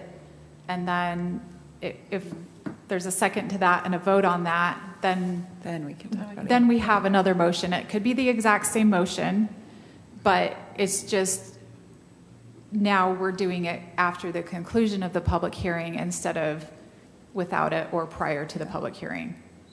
You could also make a motion that your previous motion was out of order, and if that was seconded, then you could not worry about who came back with it again.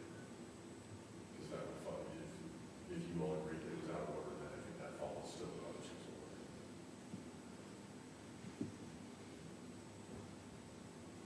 So is the motion on the table to reconsider our original motion? Yes. Is there a motion? Either need a second or then What the actual motion is before there's a second. Is there a motion to reconsider? I made a motion Oh. to revisit the language based on the public hearing comments. Okay. I'll second the motion. All in favor? Aye. Aye. Aye. Any opposed? Okay. Okay, now Next that we've step. had a public hearing, it's appropriate to have a motion on the item in front of you.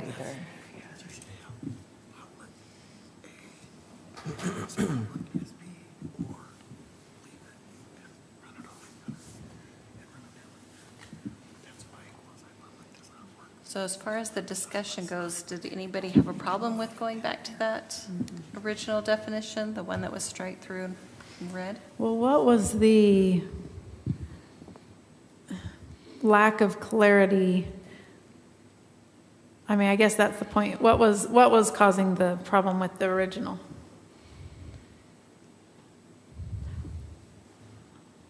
No, I don't know.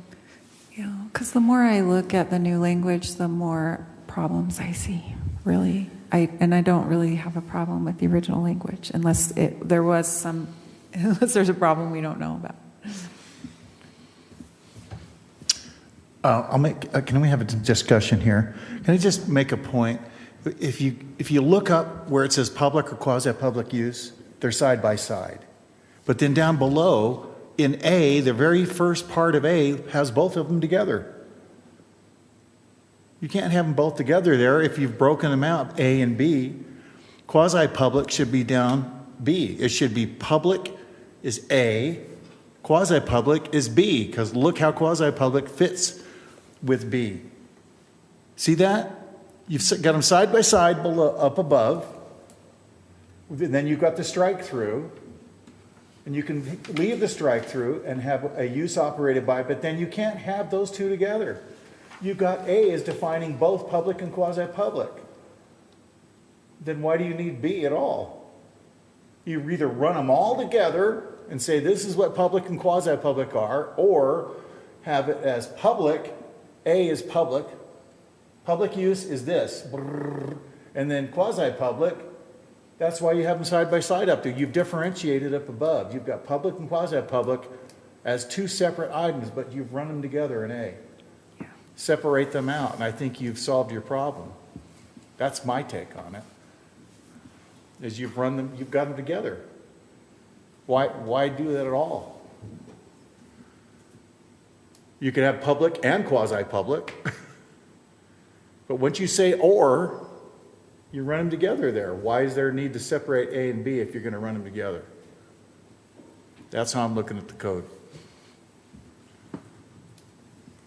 So are you saying that we just take out this Yes. section right there? Right. Now read A. That's all public. See? Public health, safety, general, public park, school, playground, recreation. That's all public uses. Is there anything in A that is not public use? Right. Some of them, right. And then, but down below, go down to B, and it says, isn't utility in B? No. Oh, okay. Okay. So I would, and then down below, B is quasi-public, private, nonprofit, religious, recreational, cultural, charitable, philanthropic, primarily serving the general public as a church, such as church, school, university, similar uses. And you could add utility, public utility or quasi-public utility. And I think you've got a clear separation of public and quasi-public. I think. Is that not correct?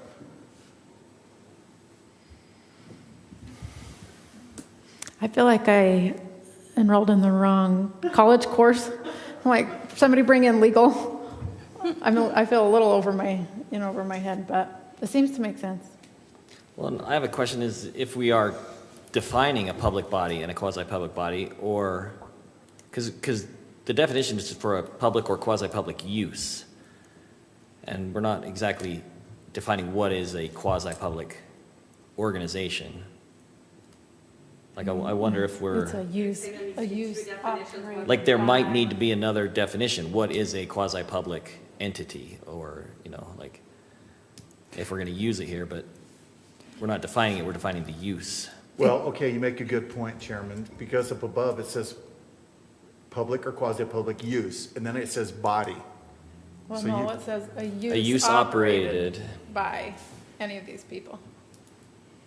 Yeah, I was still kind of liking the original language, and essentially, a public or quasi-public use is a use that primarily serves the public. Yeah. We gave a few examples, Okay, but may that's use- what it may is. use operated by. Yeah, and that still enables us to add the religious element into the different conditional uses, the different zones. I agree. The original definition, I think, is much simpler. Well, it Easier lists to follow. religious, which is what we're trying to, was the intent, correct? So maybe we need to not recommend. That would mean it would stay the same. Well, and But we we're just still- making a recommendation, right? So if your legal counsel looked at it and wanted to change it for the council, they could. Yeah. So I think we're saying, please look at it, but we kind of like the original or whatever we like.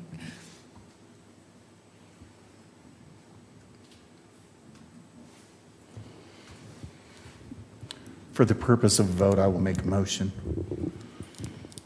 I recommend that we do not send a positive recommendation on the language as proposed. The reason, with the following reason, that the language needs work considering how the language has been structured and the inconsistency of the language as it applies to public versus quasi-public and how the language has been modified here. So for the purposes of moving this forward to the city council for their discussion, that's my motion. Second. So discussion on the motion. I would argue that our problem seems to be here with this definition, and I feel like we should be including that conditional use in all the other sections that we added. And I feel like I don't want to stop that for this definition. So, Mr. Chairman, did the motion fail for a lack of a second? No, we had a second. Oh, we had a second. We're just I having a did- whole discussion. But I we didn't have, hear that we the had a opportunity. second. Yeah, sorry. I apologize. We did have a second, just an opportunity for discussion on the Yep. motion. That's kind of my thing is I don't want to throw away the other parts where we become compliant with our LUIPA. Yeah, so if I can ask Commissioner Allred clarification on his motion. So you're saying send a positive recommendation, or to not send a positive recommendation, or do you mean a recommendation of denial then? On the language as proposed. Now, that's for the planning commission to decide to, and I can call for the question. Well, I'll withdraw my second because Okay, good. I agree Okay. with you, Chair, that I would like to send a recommendation that we put in that conditional use, but that we don't like the wording of the definition.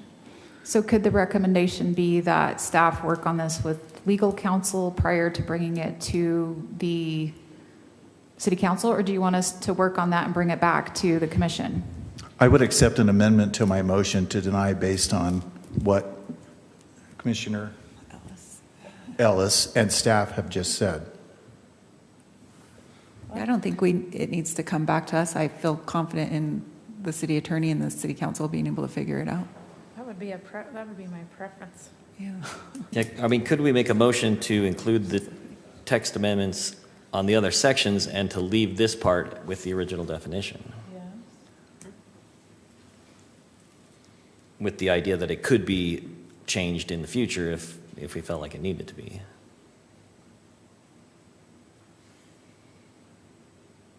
Is that a possibility?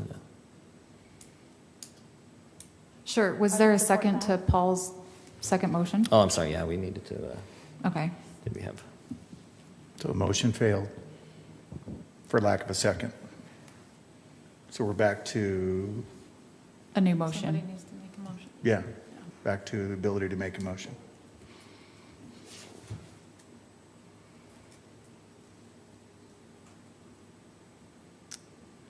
So I agree with Commissioner Packer and Ellis, that if we make a motion to recommend to the city council the additions of the text amendment for the conditional use sections and have the definition reviewed by legal and stick with the original definition unless something else is required by legal for city council approval. Does that make sense? So it would be recommendation of approval essentially with a review of this language to For the definition. really simplify it. Yes. Correct, this, the language for the definition. So the conditional use sections to add in as we modified that, and then to just do a review of the definition, public, quasi-public with the legal counsel, and whatever that outcome is, the planning commission's okay with that moving forward with, to the city council without bringing it back. Okay. That is the motion. I Were you just wanting to stick I with don't that know if you were, original? if you made a motion, then we would Was that your motion or were you? need a second before I, Yes, were you asking a question or were you making a motion? I was making a motion. Okay. So then we would see if there's a second. do we have a second on the motion? I'll second it. Okay, opportunity for discussion. I'm a little uncomfortable with that. I don't like the idea of making a motion on the potential that it could be changed. Like we go and talk to legal or whoever and they come back and say, yeah, it does need to be fixed or something. Like it just seems to me that that's not, we need to be more clear in what we're sending on.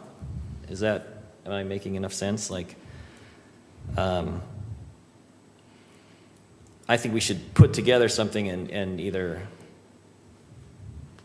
recommend it or, yeah, like, I mean, we spent time editing the text, and so maybe we're not done.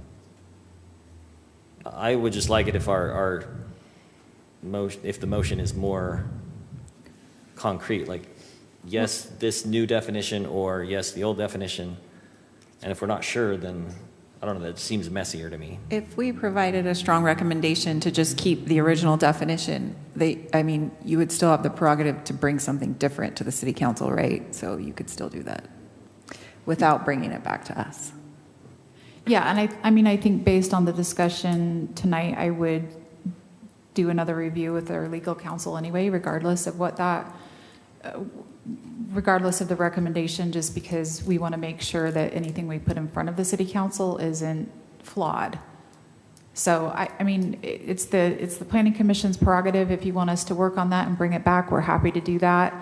If you would prefer to just let staff work on that and take something forward to the city council, then based on legal counsel advice, then we can do that too. So there's no rush on this. There's really, the but the genesis of this, it came through in the spring. And so this has been something that's been kind of sitting in our queue for a bit to bring to the planning commission. So there's certainly no harm in having this come back to staff, work on it, and bring back another draft, if that's the preference of the commission. Discussion on the motion, I agree with Chairman Packer. I think the motion as proposed is too open-ended, and it constitutes us sending something forward with a lot of question marks, like we didn't get it or couldn't make up our minds or whatever. So I'd rather us not send something until we've actually send them definitively, concretely, that we're behind, or to continue the item and allow staff to go back with our concerns and discuss them with internally and then with the city attorney, and then put this on the next available agenda once it's ready. I would prefer one of those two options. So I am not in favor of the motion for those reasons.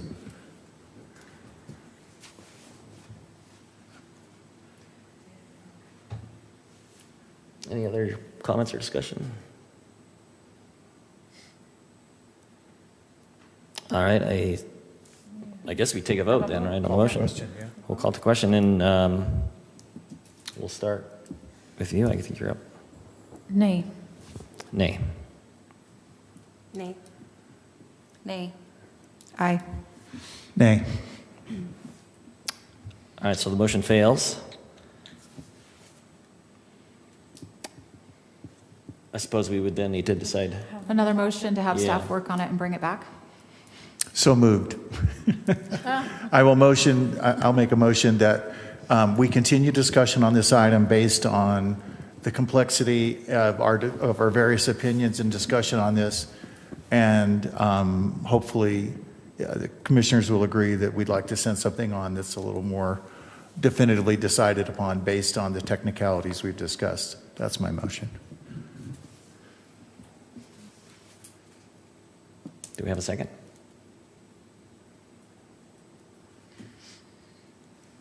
I'll second that. All right. Opportunity for any comments? I'd like that. I it might take a little more time, but I think it gives us opportunity to get it right or get it better. So, And after the vote, if the motion passes, we will renotice this when we're ready to bring it back. okay. All right. We'll start voting, I suppose, with myself. I'll vote aye. Aye.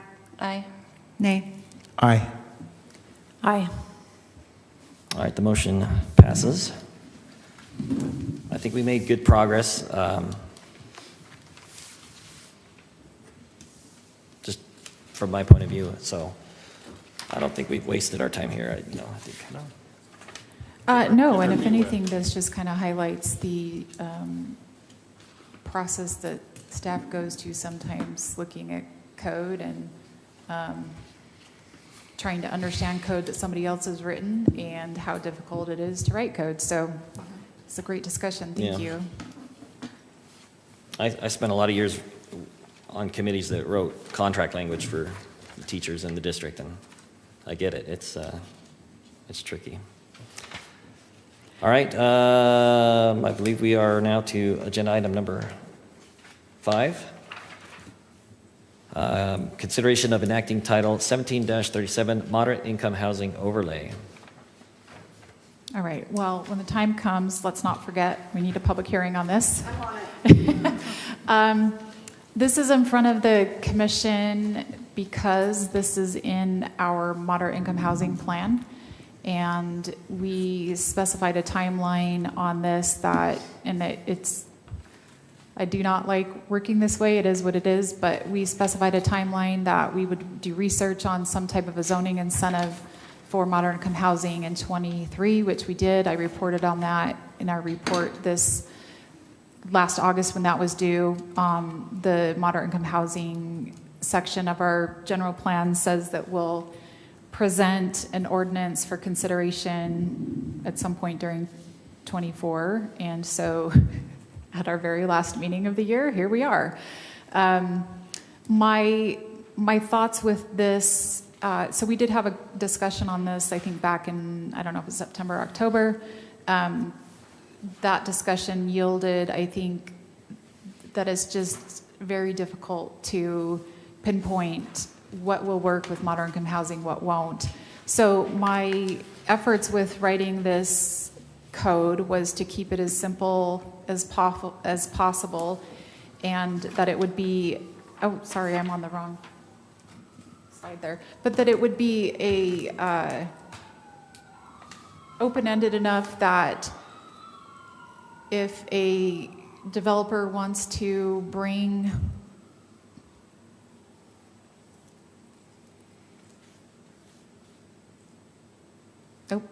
now we went too far. So if a developer wants to bring a concept forward and they want to have some moderate income housing included in a rezone or in an existing zone, they would just bring forward essentially a concept, and we would work with the applicant, create a development agreement that would then come forward with the, I'm going to say the MIHO, the Moderate Income Housing Overlay Zone, and that those would be uniquely negotiated based on each project and each site, since there is a lot of subjectivity to where moderate income housing might work, where it may not work. That could have an impact based on where utilities are, and if there's utilities that need to be extended, that makes a project more expensive.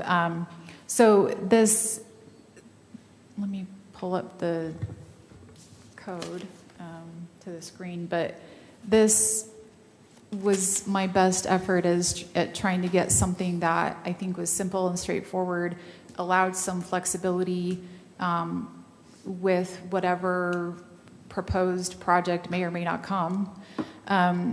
In doing research, there's a lot of other communities that have very specific, for lack of a better word, but incentives. So you can get a 2% density increase if you do this. And if you do this, you get another 2%. That just seems to me to be very laborious and also, I think, too regimented for where we're at with the moderate income housing crisis, I guess, as it's been called, or the housing affordability crisis. And so this really was just targeted to get something on the books, have it be open-ended and flexible enough that we could bring a project, make sure that if we do grant zoning incentives, which whatever those are, right, whether it's flexibility in lot size, frontage, that there's a guarantee that comes in with that.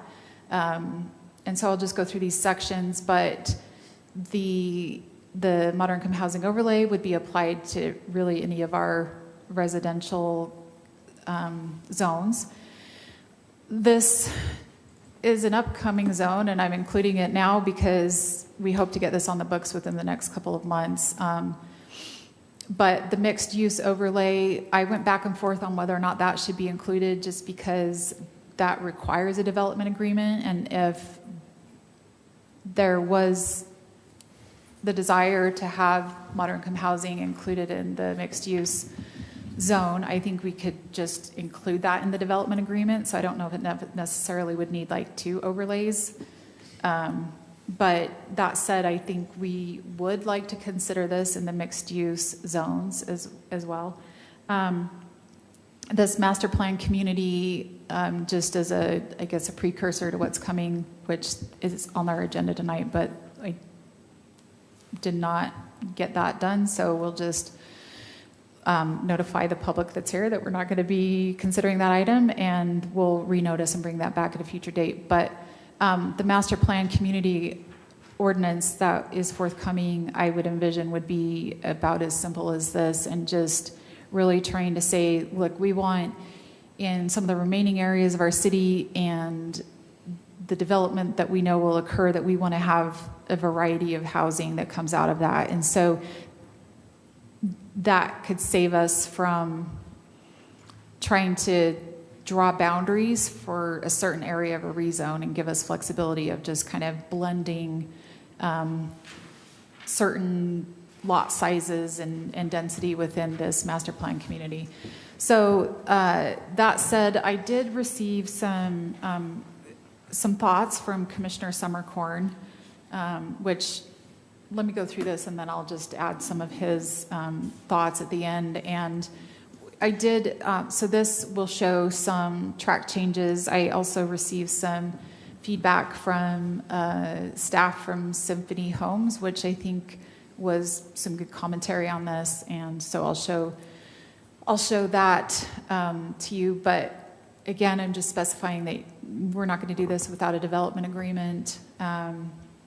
I don't think there's a way around that, and I think, right, getting so complex in an ordinance as to make all of these requirements, I think is limiting on the outcome. And again, it's not site specific. I think it's just too regimented. I'm just specifying the application materials that would be required. A lot of this is similar to what we have required in our mixed use zone. So you're going to have to bring a, pretty solidified concept. You want them to tell us how it meets our general plan, how the project will contribute to moderate income housing. We'll have to have a site plan, amenities, landscape, proposed building sizes, which would mean, right, like if they do want to vary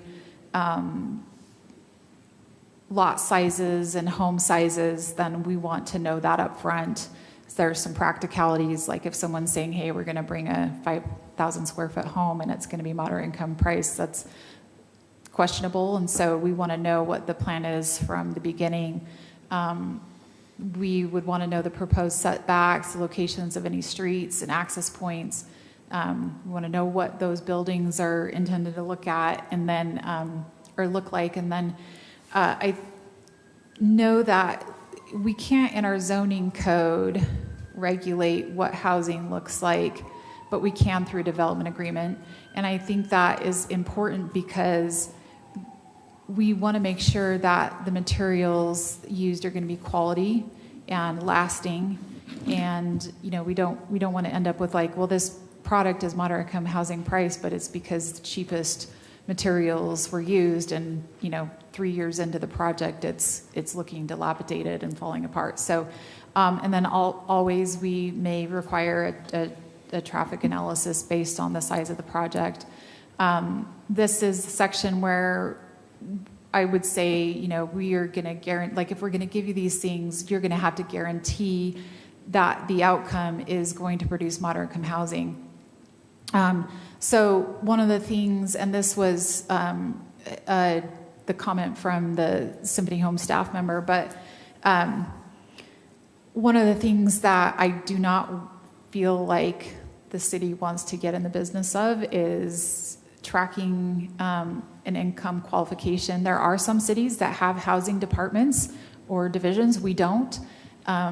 It's a fairly complex process, and at least initially when developers sell homes, they go through that process themselves, right? Because you have to make sure that whoever is putting the money down is going to be able to afford the house, and so they vet those individuals every time they sell a brand new house. And so this just is saying, look, that's going to be your responsibility through the duration of the moderate income housing, and however that's to be determined.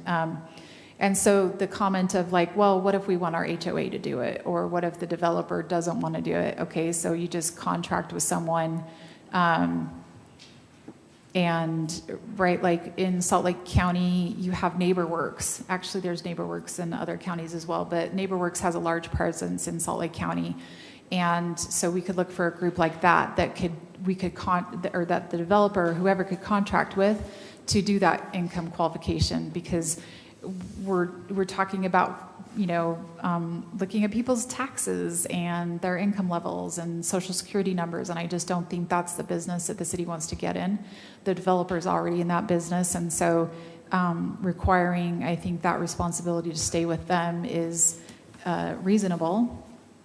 We also want to make sure that whatever mechanism we put in place above and beyond the development agreement, again, will render the desired moderate income housing prices. And so deed restrictions, having an HOA that may, the CC&Rs may say that only a certain percentage of the homes within the community are allowed to be rental units, is something that has been commonly done and talked about. We may want to say that HOA fees for the moderate income housing need to be at a certain level. It doesn't make sense to have, the moderate income housing come through and the mortgage is $1,000, but the HOA fee is $1,000, and that doesn't make it affordable at all. So Land trusts are another thing where I think actually Moab has just recently done one of those where the land underneath the housing is put into a trust. And so instead of the purchaser buying the home and the property, they're really only buying the home. And that trust or the land trust is just exists for a period of time, and that's just held in a trust, so the buyers don't have to pay for the property. And that's another way that housing costs could be in that level of the moderate income housing. And then any other tools that we would see fit with the development agreement. Again, going back to the building materials, we want to make sure that we don't just end up with a crappy product that in the end won't really benefit the individuals who purchase, because they'll have to put in renovations and improvements and repairs that shouldn't be happening until a regular home, right? Like there's maintenance things, your roof is 25-year. We want to make sure that those types of things are considered. And then the zoning incentives, so the thought on this is just that if you bring a rezone to us, let's just say you want to go to the RM zone, and that's basically 16 units to the acre. We would say, okay, well, if it's an acre project, you have to have at least 2 units, which is 10%, that would meet the moderate income housing pricing. I don't know, to be honest, if 10% is enough, but I know that is really hard to make happen with the costs of materials and supplies and labor, the moderate income housing price. And so is 10% a good start? I mean, we could require, right, through the negotiation of the development agreement, that it be more than 10%, but this is just stating that a minimum of 10% has to come forward. And then, right, we may grant additional density, and the way we get to that is that we have the opportunity to be flexible with the lot sizes. And so, if this is an R18 project, and let's say we have some 5,000 square foot lots and some 6,000 and 7,000, this overlay would allow us to have that flexibility. Then with that, we would also want to be flexible on the frontage requirements, because that's a direct line between your lot sizes. And so this is really just trying to help vary some of those regulations that oftentimes create even more difficulty with the affordability of the project. So height, setbacks, parking is a big discussion at the state level. And then, other considerations. So I kind of wanted to leave this open to whatever idea a developer may have to bring in, and we can consider that, and whatever they're asking for in exchange, we can consider that. And so again, this was really kind of an effort to be open and flexible, but still guaranteeing an outcome if somebody wants to bring a moderate income housing priced project to the city. I know Murray, when I worked in Murray, there was a zoning incentive in their code for increasing density in basically their townhome zone. And it was complex enough, like I was saying, with the 2% for this, 2% for that, it was complex enough that no one in the 10 years that the staff that were there with me had worked, that anybody had brought forward a project. And so, it's difficult. I just think it's difficult to really create the housing product that meets that threshold defined in state code for moderate income. I think Kaysville is also unique in that the type of housing that we have been accepting of. I don't know if that really is going to change, but this really could allow, I think, flexibility with, even if somebody wanted to do an R114 but they wanted to have a handful of lots in their project be moderate income, right? We could overlay this zone, have some lots that are smaller that may, incorporate into the same neighborhood, but give the opportunity at least for some type of moderate income housing to be generated. I think we could have Commissioner Summercorn join at the dais if you would like. Okay. Can we come down there with you? So, just in full disclosure, one of the comments that that Matt Loveland with Symphony Homes made was he didn't know if this would be legal or not to limit the HOA fees, but so based on that question that came in yesterday, I've asked Nick, our legal counsel, to look at that, but I don't see any issue with that, and candidly, I don't see how you can work around that because there's just too much opportunity to have fees that aren't associated with the cost of the housing and a mortgage to make that be priced out of the moderate income housing range. So, and my thoughts at least too are, and the comment was, well, moderate income isn't a protected class.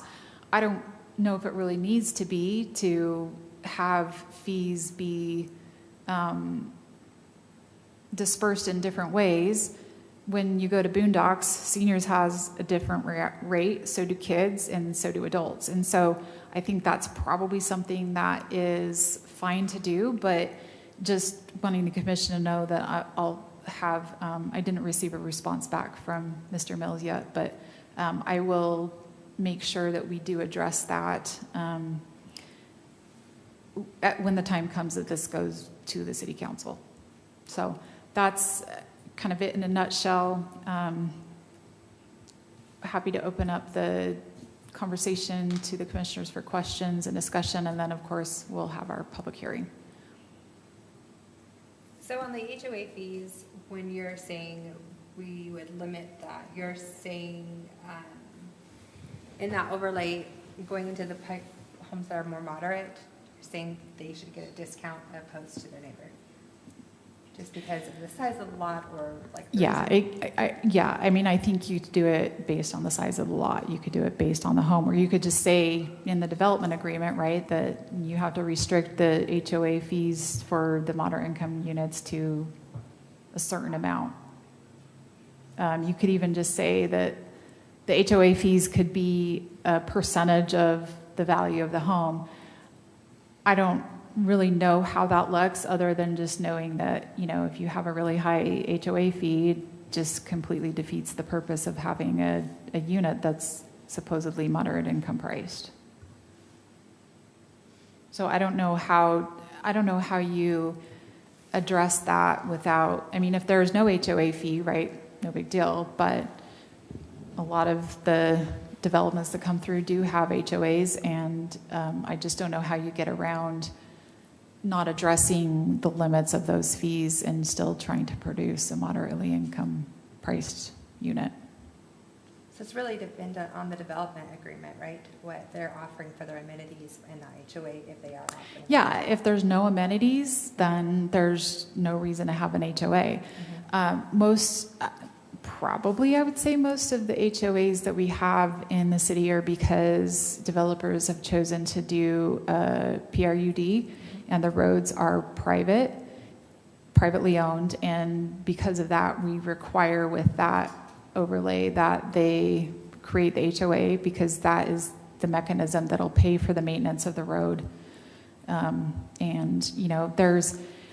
I've seen assessments that come on those HOA fees when they realize that they've been undercharging, here's how much the road costs, and all of a sudden you're hit with a $10,000 HOA fee because you haven't been tracking how much it's going to cost to replace the road and the asphalt. Right, that's a concern of mine, underfunding an HOA, for sure.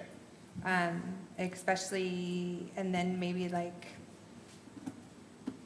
the consumer feeling it's unfair, right? So I have the bigger lot and now I have the bigger portion to put into this and I have a smaller lot and I have But a that's smaller- not, I mean, in my neighborhood, there are different HOA fees Yeah, there is, so there's like. based on different, It's you like know. houses, like one Yeah. house is considered a cottage house and the other's considered a garden house, and those are different HOAs. Mm-hmm. But that would be worked out in like the company, Mm-hmm. the management company. Yeah, and this is saying we may require that. You know, we may not. It just depends on, again, the individuality of each project. And yeah, I mean, looking down at Daybreak, right, there's some HOA fees that are $800, and then there's others that are a couple of $100. And so, I mean, I candidly would be unconcerned if somebody felt that was unfair, that they could afford a $1 million house and that they're paying. I mean, none of, I don't know if any of this is fair, but this is, these are the types of things that the state wants us to do. And I suppose if somebody thinks that's not fair, they don't have to purchase a house in that community. Yes, obviously. And I'm not trying to, you know, Right. What's the right word here? But I'm not trying to minimize the concern. I'm just saying that is not a concern that as staff I would really have. That might be more of a concern a developer may have, but It's just what the developer wants to put as their amenities, which increases that, right? exactly, yeah. Can you explain to me a little bit more about the land trust? Who would own that and maintain that trust? And how does that work? So it's just however you set up the trust. I mean, you could have the trust, like it could be, I don't know, D.R. Horton could own it, and they just own the land, and there's, right, a trust, maybe it's 100 years that land has to be owned in the trust, and after that 100 years, it could be sold individually. I'm trying to remember the details that I read on the one that's been done in Moab, but that's essentially how it works, is just whoever buys the property owns the property. The burden of the ground underneath the house is not passed along to the purchaser, and that property could just be, you know, it could be held in perpetuity. Some of how I have heard this being implemented is that the government buys the land. There's a lot of discussion, again, at the state level of trying to utilize government-owned properties that are vacant or not being maximized to the use. And so you could have that land trust. It's almost, you could almost even think of it of more of like a condo, right? Like you're just purchasing the unit. The association owns the ground, and that's just held in that trust. So it would convey over, like with a deed restriction, when they purchase the property, kind of an idea?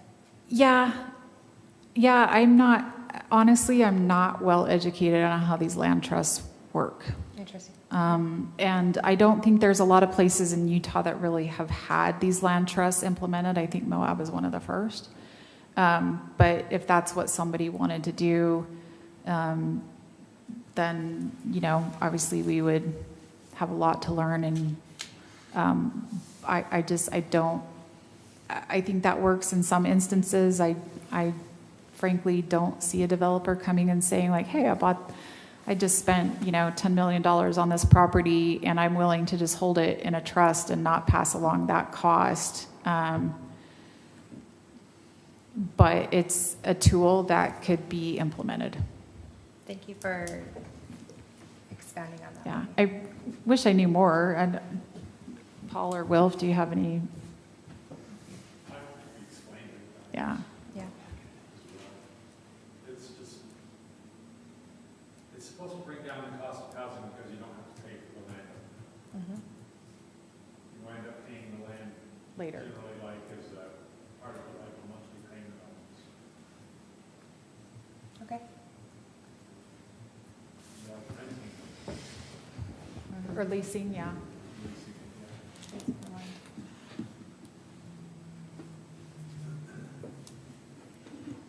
Do we have any other questions for staff? Let's I go- like the oh, diversity, sorry, it's not a question necessarily, but I do like having the ability to get diversity in projects, and so I think it's a positive move in the right direction, in my opinion. You know, and as we've witnessed with the two prior items, like writing code is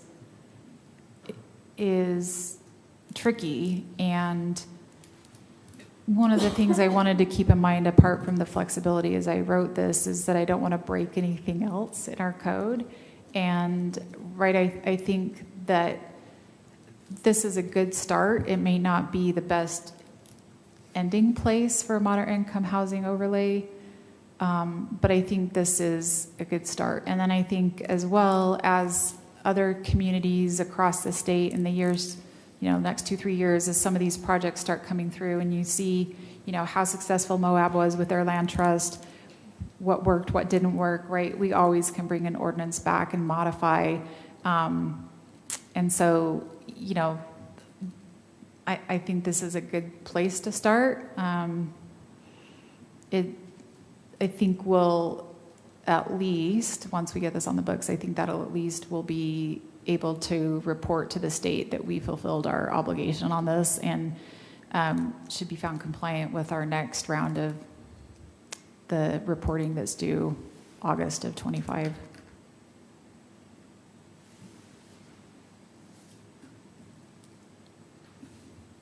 All right, well, let's open up our public comment section of this discussion. Anyone who is here to comment, please come forward.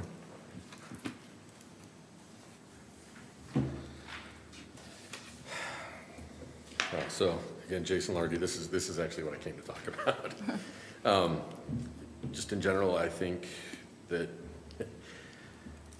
government has no business doing this. I think anytime we're going to talk about qualifying housing as related to income, if you're not going to subsidize it, you can't do it. The only income housing we have is low income, and it's subsidized housing. To make sure it stays low income, it subsidizes. We live in a capitalist economy, so value for worth, what people are willing to pay is what you should be able to get for it. Those kind of things. Just, how does income qualification stay the responsibility of the non-city entity? If the initial, okay, fine, but if it's going to stay this moderate income housing, who's going to keep track of it? If we don't have a housing department, it's when they sell it, who's to require that the next person there's a limit on how much money you can make to buy that housing? Making sure you have enough money to buy the housing is the job of whoever lends the money, right? It's to make sure you have enough and you can afford. There's lending laws. So it's like, why are we trying to legislate any of that? If I bought moderate income housing and now I'm no longer moderate income, do I have to sell and move? And if I sell and move, do I have to qualify the next buyer that they're moderate income housing if it's moderate income housing? I think it's a joke. And I'm sure that somebody was told to go do this, but it drives me insane. Unless you're going to subsidize, it's like the code based on income is silly in my opinion. It ties a little bit, for me, as our topic with the CRA that's going on. My backyard neighbors in the CRA, they've already been approached by a developer who's going to build townhomes if they are able to buy the house in my backyard. And I live in the Haymaker subdivision. Everything's a half acre. It's like, that's going to completely change everything about my neighborhood or my house and the couple houses by me. So then, but I'm not in that CRA. So now my backyard, it's just this kind of thing. Is it only going to be for new projects, or can I come in and rezone my house? Because frankly, if the CRA passes and my backyard becomes high density housing, I'm going to want to move and sell it to a developer to do the same thing in mine. because nobody's going to want to live in the backyard. It's just, this whole concept is trending away from what everything here is based on, and the idea that, you know, your little thing that Utah's hometown in the middle of everything. It's like, no, you're not entitled to live anywhere. My first house was a condo, had an HOA, had all those things, moved into a house in Kearns, bought it for $120. It's $400,000 now for that house. There's nothing you're going to be able to do to make that house stay whatever you want. It's all based on the economy and the markets and what real estate is doing. So I think it's kind of a joke to think that you're going to develop something that's going to stay moderate income housing.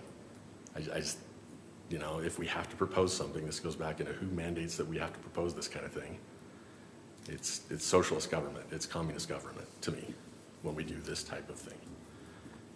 You can incent people to develop more moderately sized homes, and you can rezone, or the idea that a new development could go in and say, all right, you can have some of a different zone in part of it to make this happen. Okay, fine. But what's to prevent anybody? And I don't want you to, if you're going to do this, and if the CRA goes, please let me do this to my lot. If I can get a developer that's willing to do moderate income housing on my lot, which isn't a moderate income, there's nothing in here to prevent it. So you know, you got to look at that too. Like I said, my neighbor was already approached with the idea of the CRA, like immediately to say, hey, we'll buy your lot for this, and yeah, we're going to build townhomes. Okay. So it's just, I think if we have to do this, and if we have to make a proposal, and if it's the plan, I don't know who made us do this plan. And I just think there's lots of problems with it as written.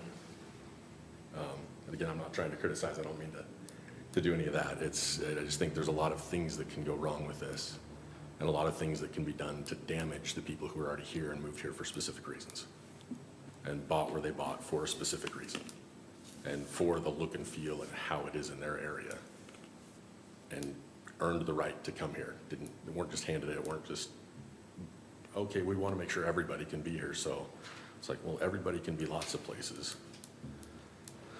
Anyway, I don't know. There's lots of loopholes in it. And again, if you're gonna do anything based on income levels without subsidizing, I don't think it's ever gonna happen and stay that way if there's any intention that this is something that is intended to persist. So, sorry. Thank you. All right, we'll go ahead and close our public hearing comment section of this discussion.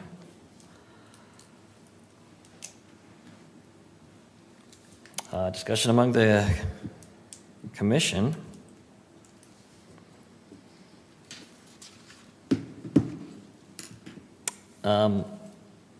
Some thoughts that I had. I think this really is kind of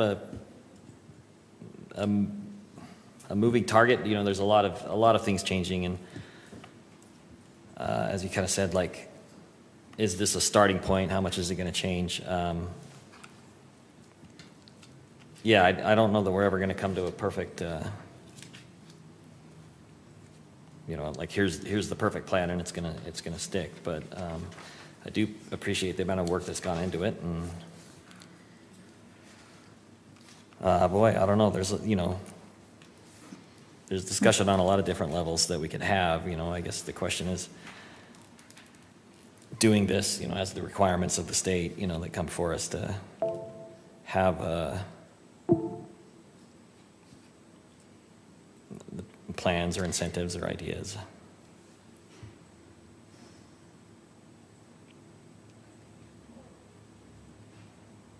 Technical difficulties in there? Well, I think that I don't know, the idea is to give flexibility, and maybe I'm thinking more in like, you know, housing types, lot sizes, you know, to have a variety of options that could denote moderate income, not necessarily specific to you know, what someone's income may or may not be, hoping that that provides that opportunity. But I don't know if there's a way to, you know, if that's still kind of what the state is looking for, or if it needs to be more specific to income. So the language from the state code just says that we will implement zoning incentives for moderate income housing units and new developments. So that's the requirement. So this is specific to new developments, not existing developments? Well, the state, no, not necessarily. The state's requirement is that we implement it for new development. The way this code is written, I think it could be applied to an existing development, although I think that would be very hard. I don't know how you would accomplish that, but if that was, you know, and I think that really could only be done probably with a townhome project, just because otherwise, you know, communities or neighborhood, whatever, developments made up of a bunch of individual property owners. Could somebody do this on their own property and say, I want to have an overlay zone on my half-acre lot and add a couple new houses? Sure. Is that something the council would adopt? I don't know.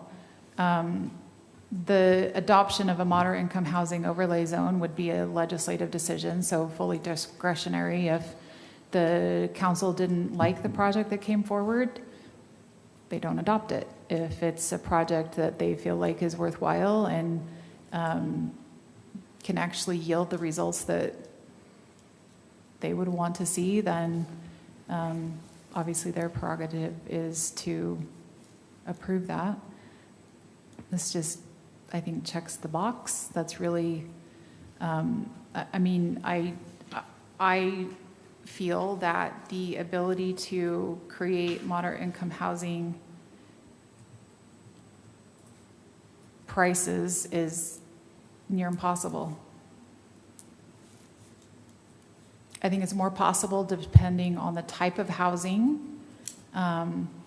There has been a project that Nielsen Homes up in Weber County that's been entitled, and the way they're getting to affordable units is that there will be no garages, no finished basements. These are going to be 1,000 square foot, 1,200 square foot homes, and you know, obviously they will be detached.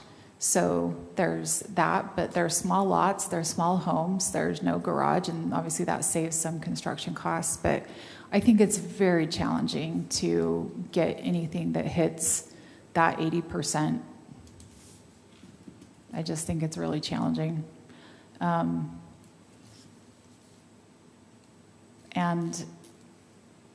you know, again, this is the directives that we're getting from the state.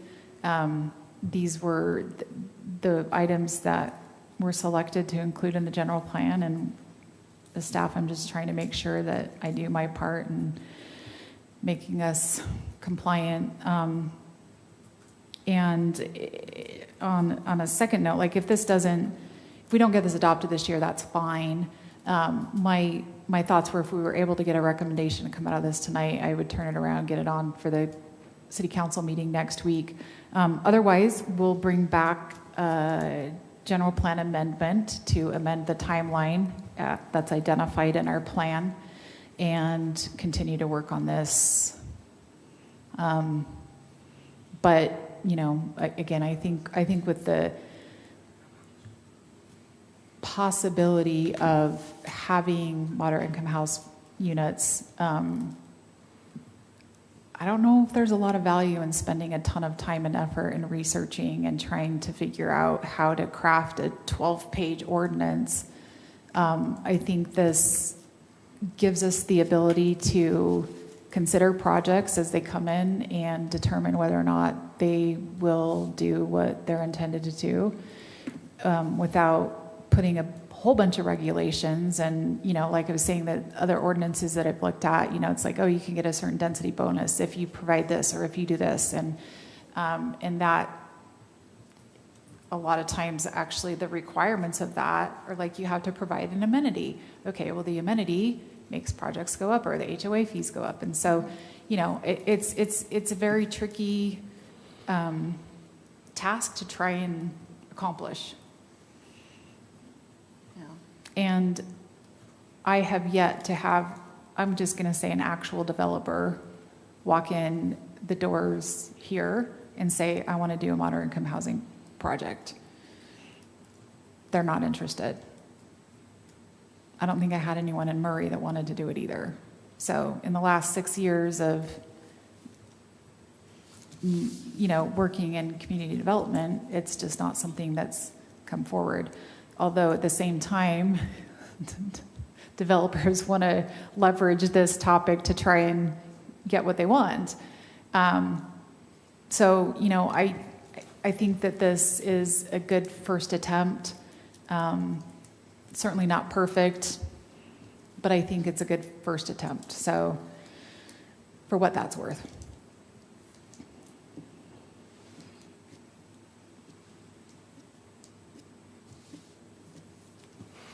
Here's some thoughts I was jotting down as you were talking, and I think it's good that it allows us to comply with the state, to look at the issue, which we need to do. What we have here, I think, allows some flexibility with code, potential fluidity, within the zoning that we have. It's not opening huge doors that would allow huge changes. It kind of has high standards. They've got to come with a well thought out plan, well thought out everything. You always have the council oversight. Like you said, if they come and they're it's some ridiculous thing, it's not going to get approved. It's there's always going to be that voice from the community, kind of looking at it. I kind of agree. I don't think with any of the solutions, this, we've been talking about this kind of stuff for a long time, that a lot of developers are going to be like, yeah, I'm going to jump through these hoops, not this specifically, but, just in general. I've got some land, it's zoned this, I'm going to build it this, and that's easy. That's the way it works. That's not a reason to not do it, but I agree. I think you could spend a lot of time, this is big picture, and you could spend a lot of time with little tiny stuff and not really gain anything. I think this is, like you said, a great first step. It's not going to fix the world, but I don't think we have that anywhere. And that's not a reason, I think, to disqualify this. Like I said, I think it has a little bit of flexibility, and you still have that oversight. And in general, I feel positive about what you've put together here. Those are my thoughts. Agreed.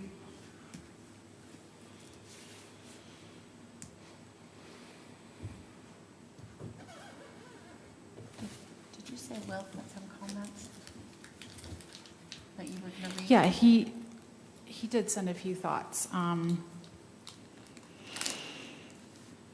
Some of that, let's see. So should the ordinance maybe set some maximum percentage of density increase that would be allowed? Which, I think, yeah, sure, we could do that.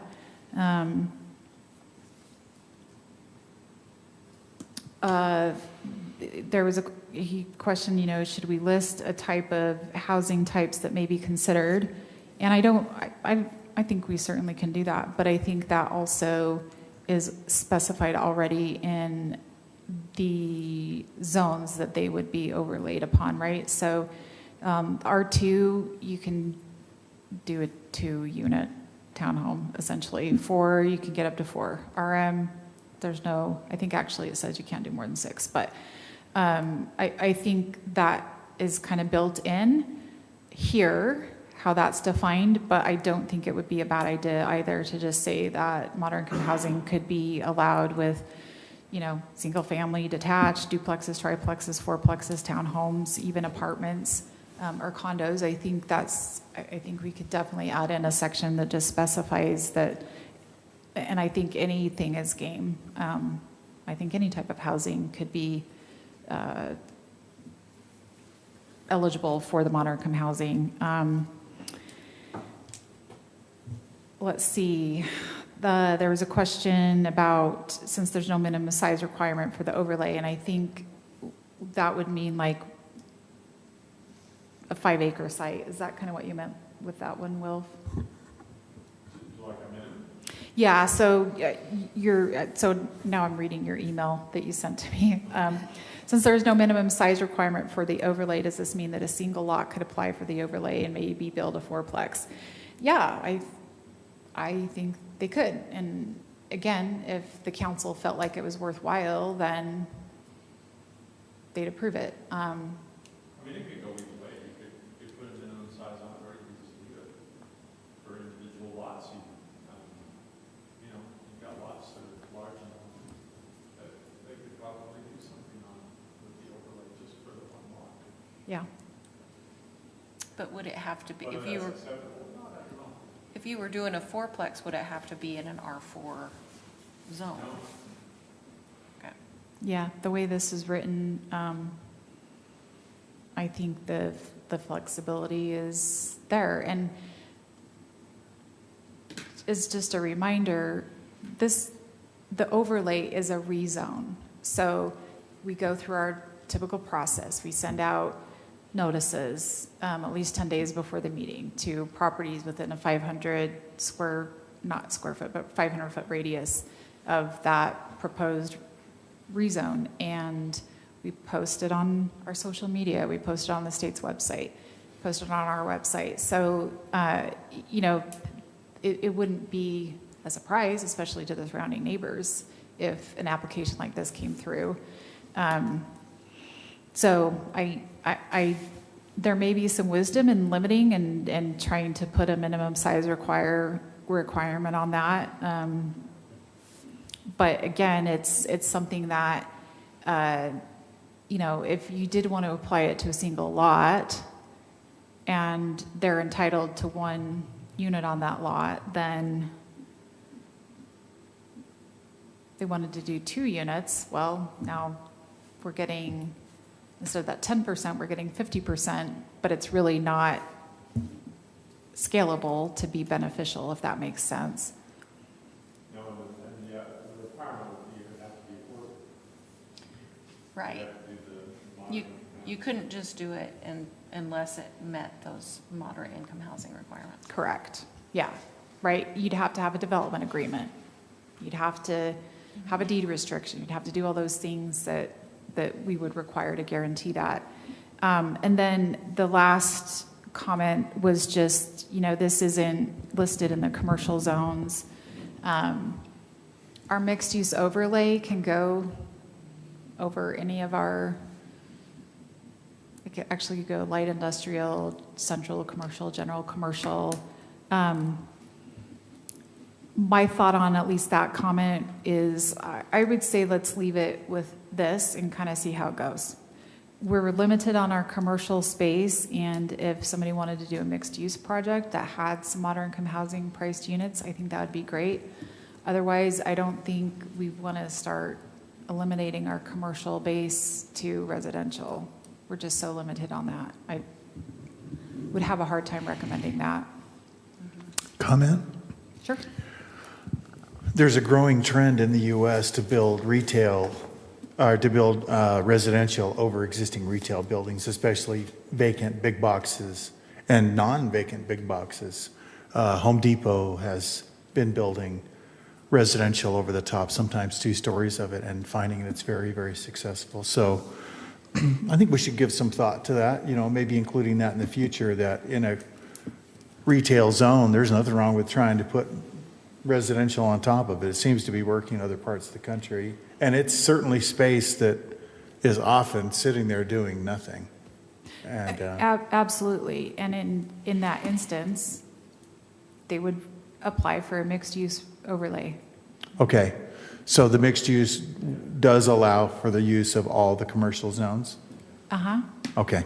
Oh, as long as we're covered that way. Yeah. So, and also the mixed-use overlay requires a development agreement. And so I think even apart from this ordinance, we could negotiate moderate-income housing elements into a mixed-use zone even without this ordinance being in place. Okay, good. So I don't necessarily think that, I mean, I kind of went back and forth about, do I even put the mixed-use zone in? But I figured, let's include it.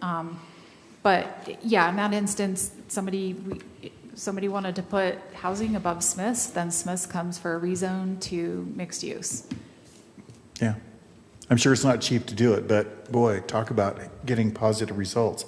And here's another opportunity, and that is maybe not so much in Kaysville, but in some cities where you have large parking lots, very large parking lots that just aren't getting used at all, is to go ahead and put residential in some of those. Some of these parking lots are 20, 30% occupied, even on busy days, never even approaching 50%. So I think there's an opportunity there, wherever we have large asphalt parking lots, to look at housing as potential use for inclusion. Well, yeah, that's the one I was thinking of. That was specifically I was thinking of in both instances. That would be a great spot for it. So I mean, it certainly wouldn't hurt the retail.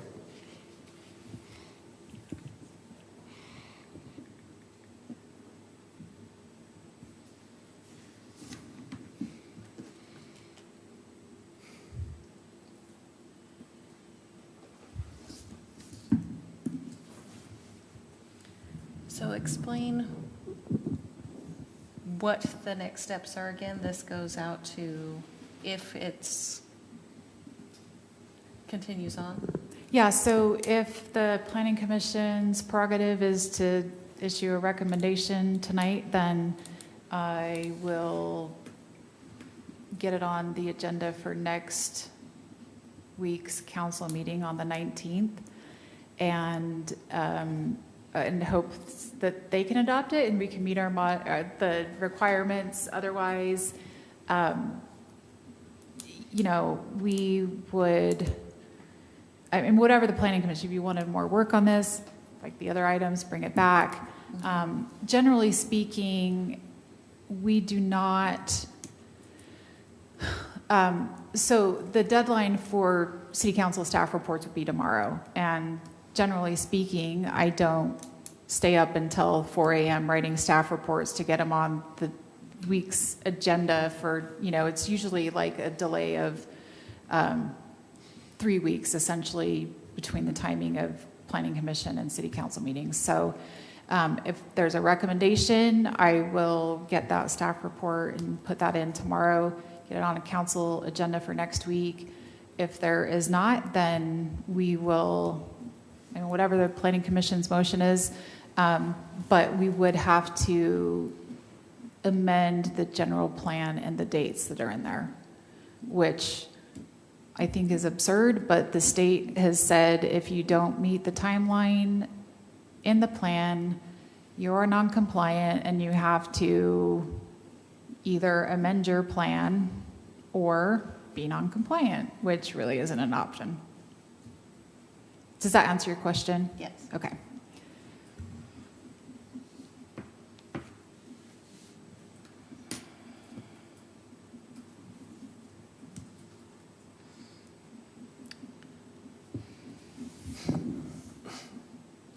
My feeling is that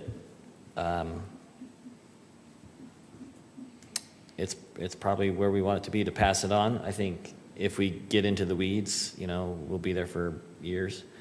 I think this is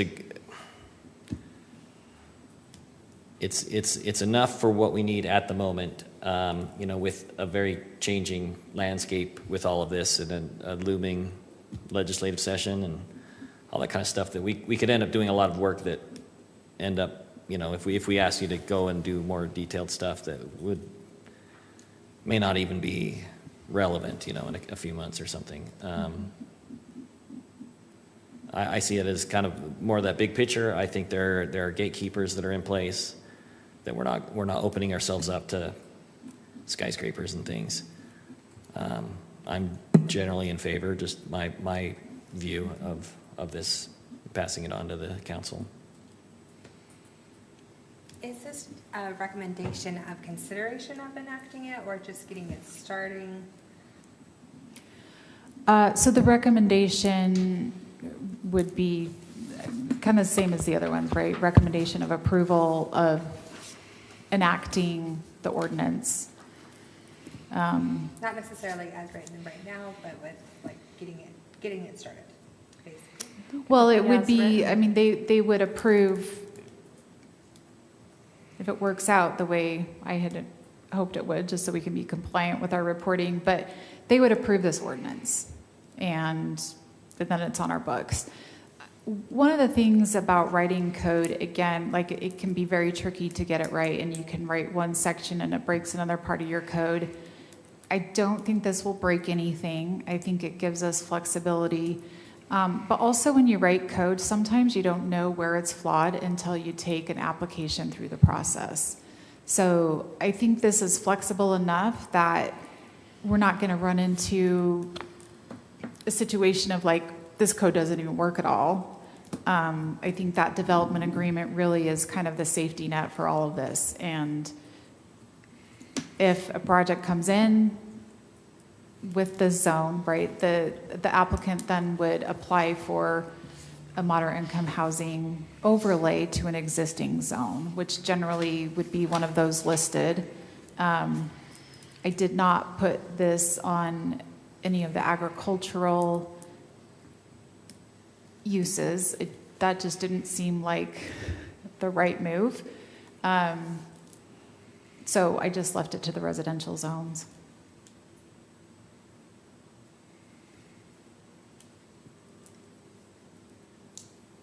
But, it's anyone's guess also what the council would do, even if there is a recommendation of approval.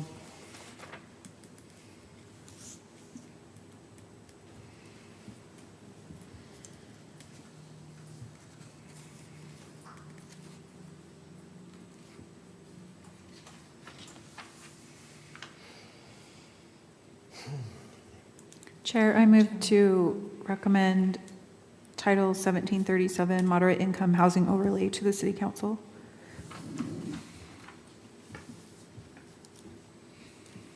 We have a motion? Second the motion. Any discussion on the motion? Okay, we will proceed to voting. We'll start with Commissioner Simi. I'm undecided.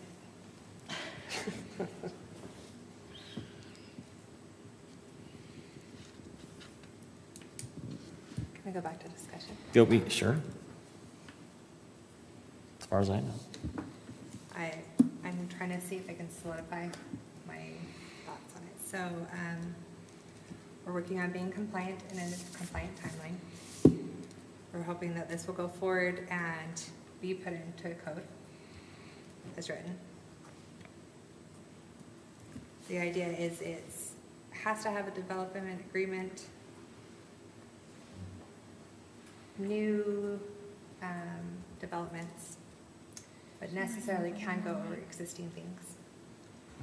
So this ordinance, as written, does not limit it to new development. Thanks. So it could go over an existing development. Mm-hmm. And we could certainly modify the ordinance if the planning commission, we have a motion, right? But that's something that we could look at. Does it work? Does it not? As we go forward with a project in this, but as it's written right now, it could be for an existing or a new development. And the point of it is to add the flexibility into it, so it's not necessarily, and apologize if I don't know this exactly right, but the difference between applying for a rezone and the difference of applying for this overlay is just that the overlay gives them more flexibility to put that moderate income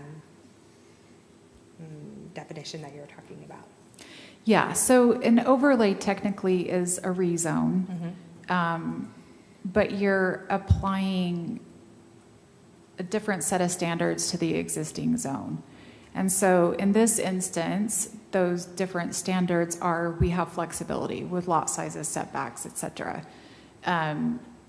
Again, it's a rezone, so it'll go through the same public process that any rezone goes through, whether it's just they just want to do, RM, right? We can actually, with any rezone, we can require a development agreement, but specifically this states that it has to come with a development agreement. So there would be the public process, the public hearing, the public noticing, the negotiation of a development agreement. The Planning Commission hears this, has a public hearing, sends a recommendation onto the City Council, and it goes through the City Council process as well, just getting on the agenda and the staff report of the outcome of the meeting that gets sent to City Council. Okay. That answers a couple of my questions. Ooh, this is a tough one for me because I can see both sides. Aye.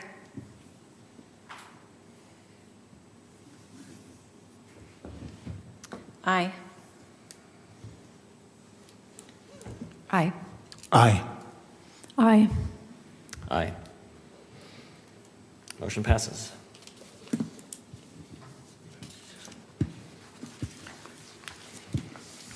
All right.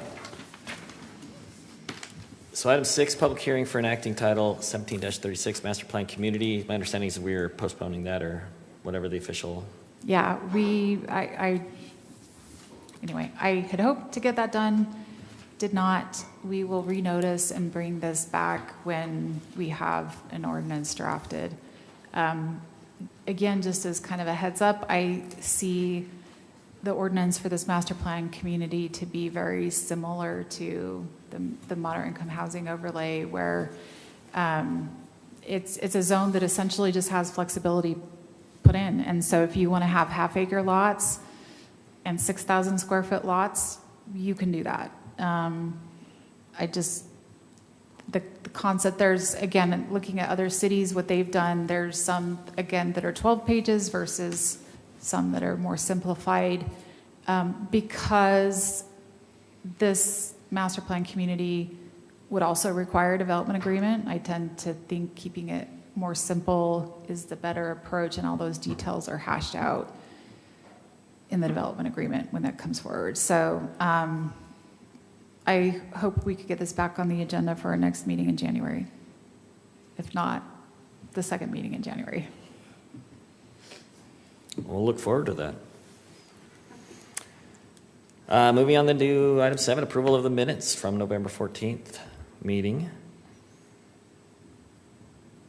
Any issues or comments? I think I'm going to abstain from that because I was absent. Same. You good? I wasn't here either. Do we have Who did we have enough here? people Who was to here? approve minutes? We're here. Might just be 3 of you. If Wilf wants to vote, we might have Quorum. the quorum of people who were here. I was here. Oh, there's a chair up here for him. He just didn't want to join you. There's no chair. Oh, there's no chair. We've only got 6 anyway. Or he can vote from the audience if you wanted to vote.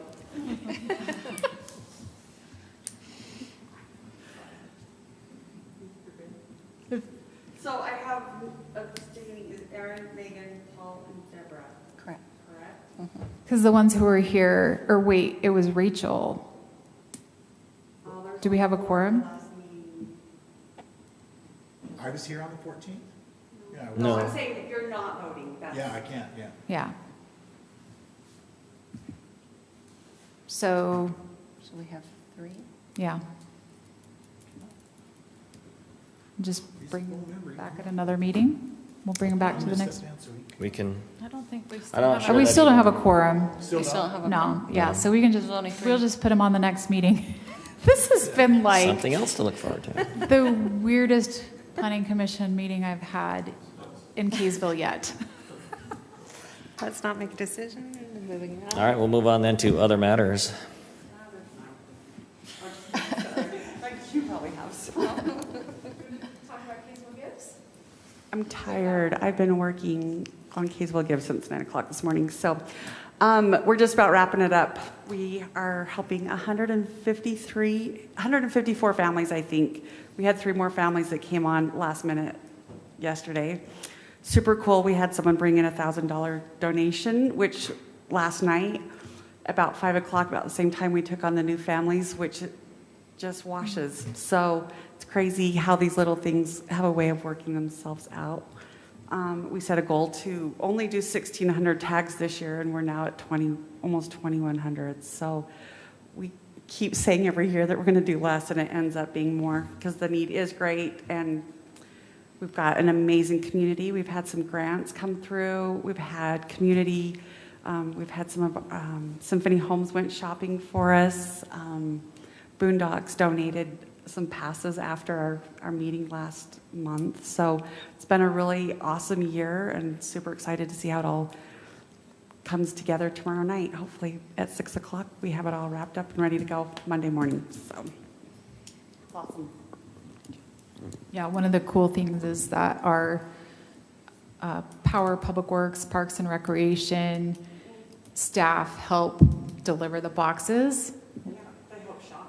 Well, they did, yeah. Yeah, that was something new this year, is that Mindy, set up an opportunity for us to go to Target in Centerville, and they gave a discount, and we had the tax exempt set up, and so it was, yeah, it really maximized the dollars that had come in, and we had so we had like a sign up a couple hours where our city staff could go over, grab a name, shop for a kid. We had one staff who has 4 boys, and he was given a little girl to shop for, which was very fun. But it was great. We were able to get our staff involved in a way that, you know, was really kind of individualized, because it wasn't just like one tag, one person. It was the whole kid or parent and all of their associated tags. So that was kind of fun. Oh, yeah, if you're interested, you can go over to the Young Truck Building and see the the orchestration of all of that, and sorting and making sure that the right gifts go in the right boxes for the right families, and double checking that everything's there. So Young Truck and Trailer's been super great to give up their facility down there for us to, because it used to be in this, well, it used to be in the rec building, and then it was in here. I don't know if you probably remember a meeting when it was in here, but we couldn't grow without the facility. So Young Truck and Trailer is a huge asset to our community.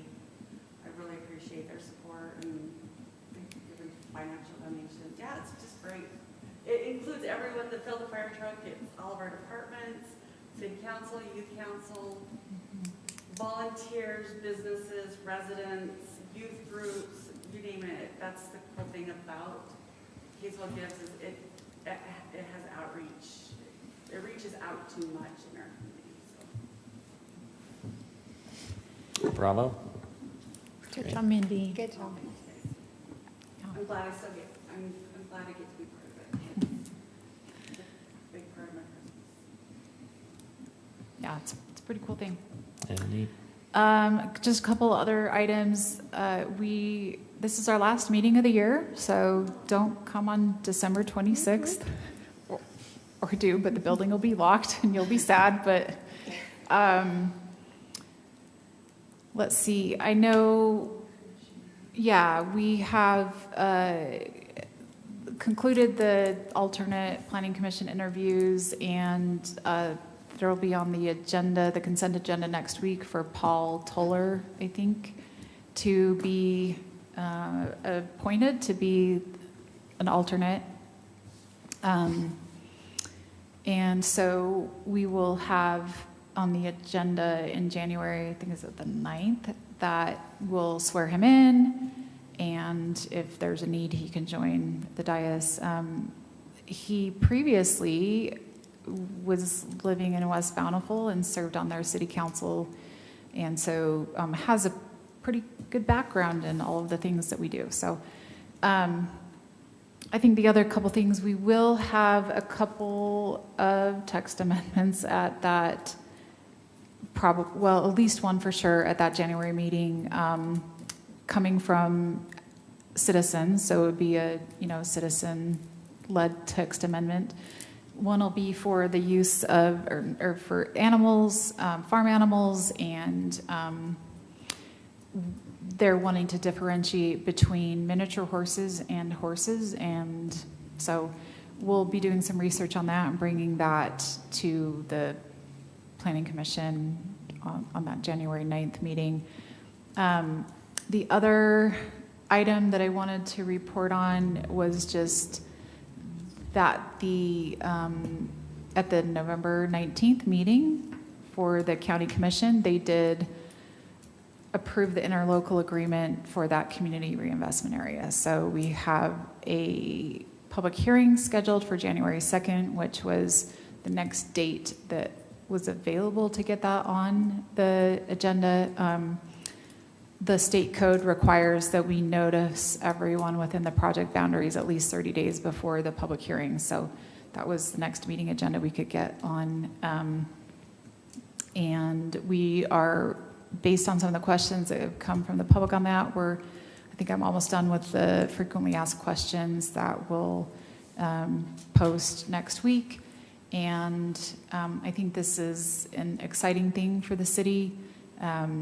The next steps then would be, we'll hold that public hearing. If the council and the redevelopment agency adopt the plan, then we'll go start the process or continue the process with the school district to see if they'll approve an interlocal agreement. And the other thing that I wanted to let you know, we did receive 5 proposals on the small area plan, and we'll be holding a meeting next Wednesday with Wasatch Front to review those applications and score them and determine which of those proposals rises to the top.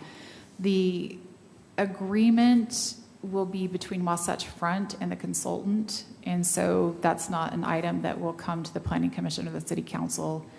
The contracts will be done through Wasatch Front. So I haven't looked at the proposals yet. I've read 3 out of the 5. So yeah, but that's another exciting thing. I think that in conjunction with the community reinvestment area, if that's established, that we can really start, I guess, revitalizing the areas of the city that we would like to see, right, which is our downtown core, our 200 North and Main Street. So I'm trying to think if there's anything else.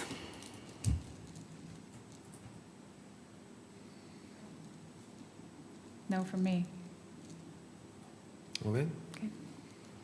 It's almost 10. I'm going to need either a motion to extend or a motion to adjourn. Oh. The slide says Motion to adjourn. All right. Second. So moved.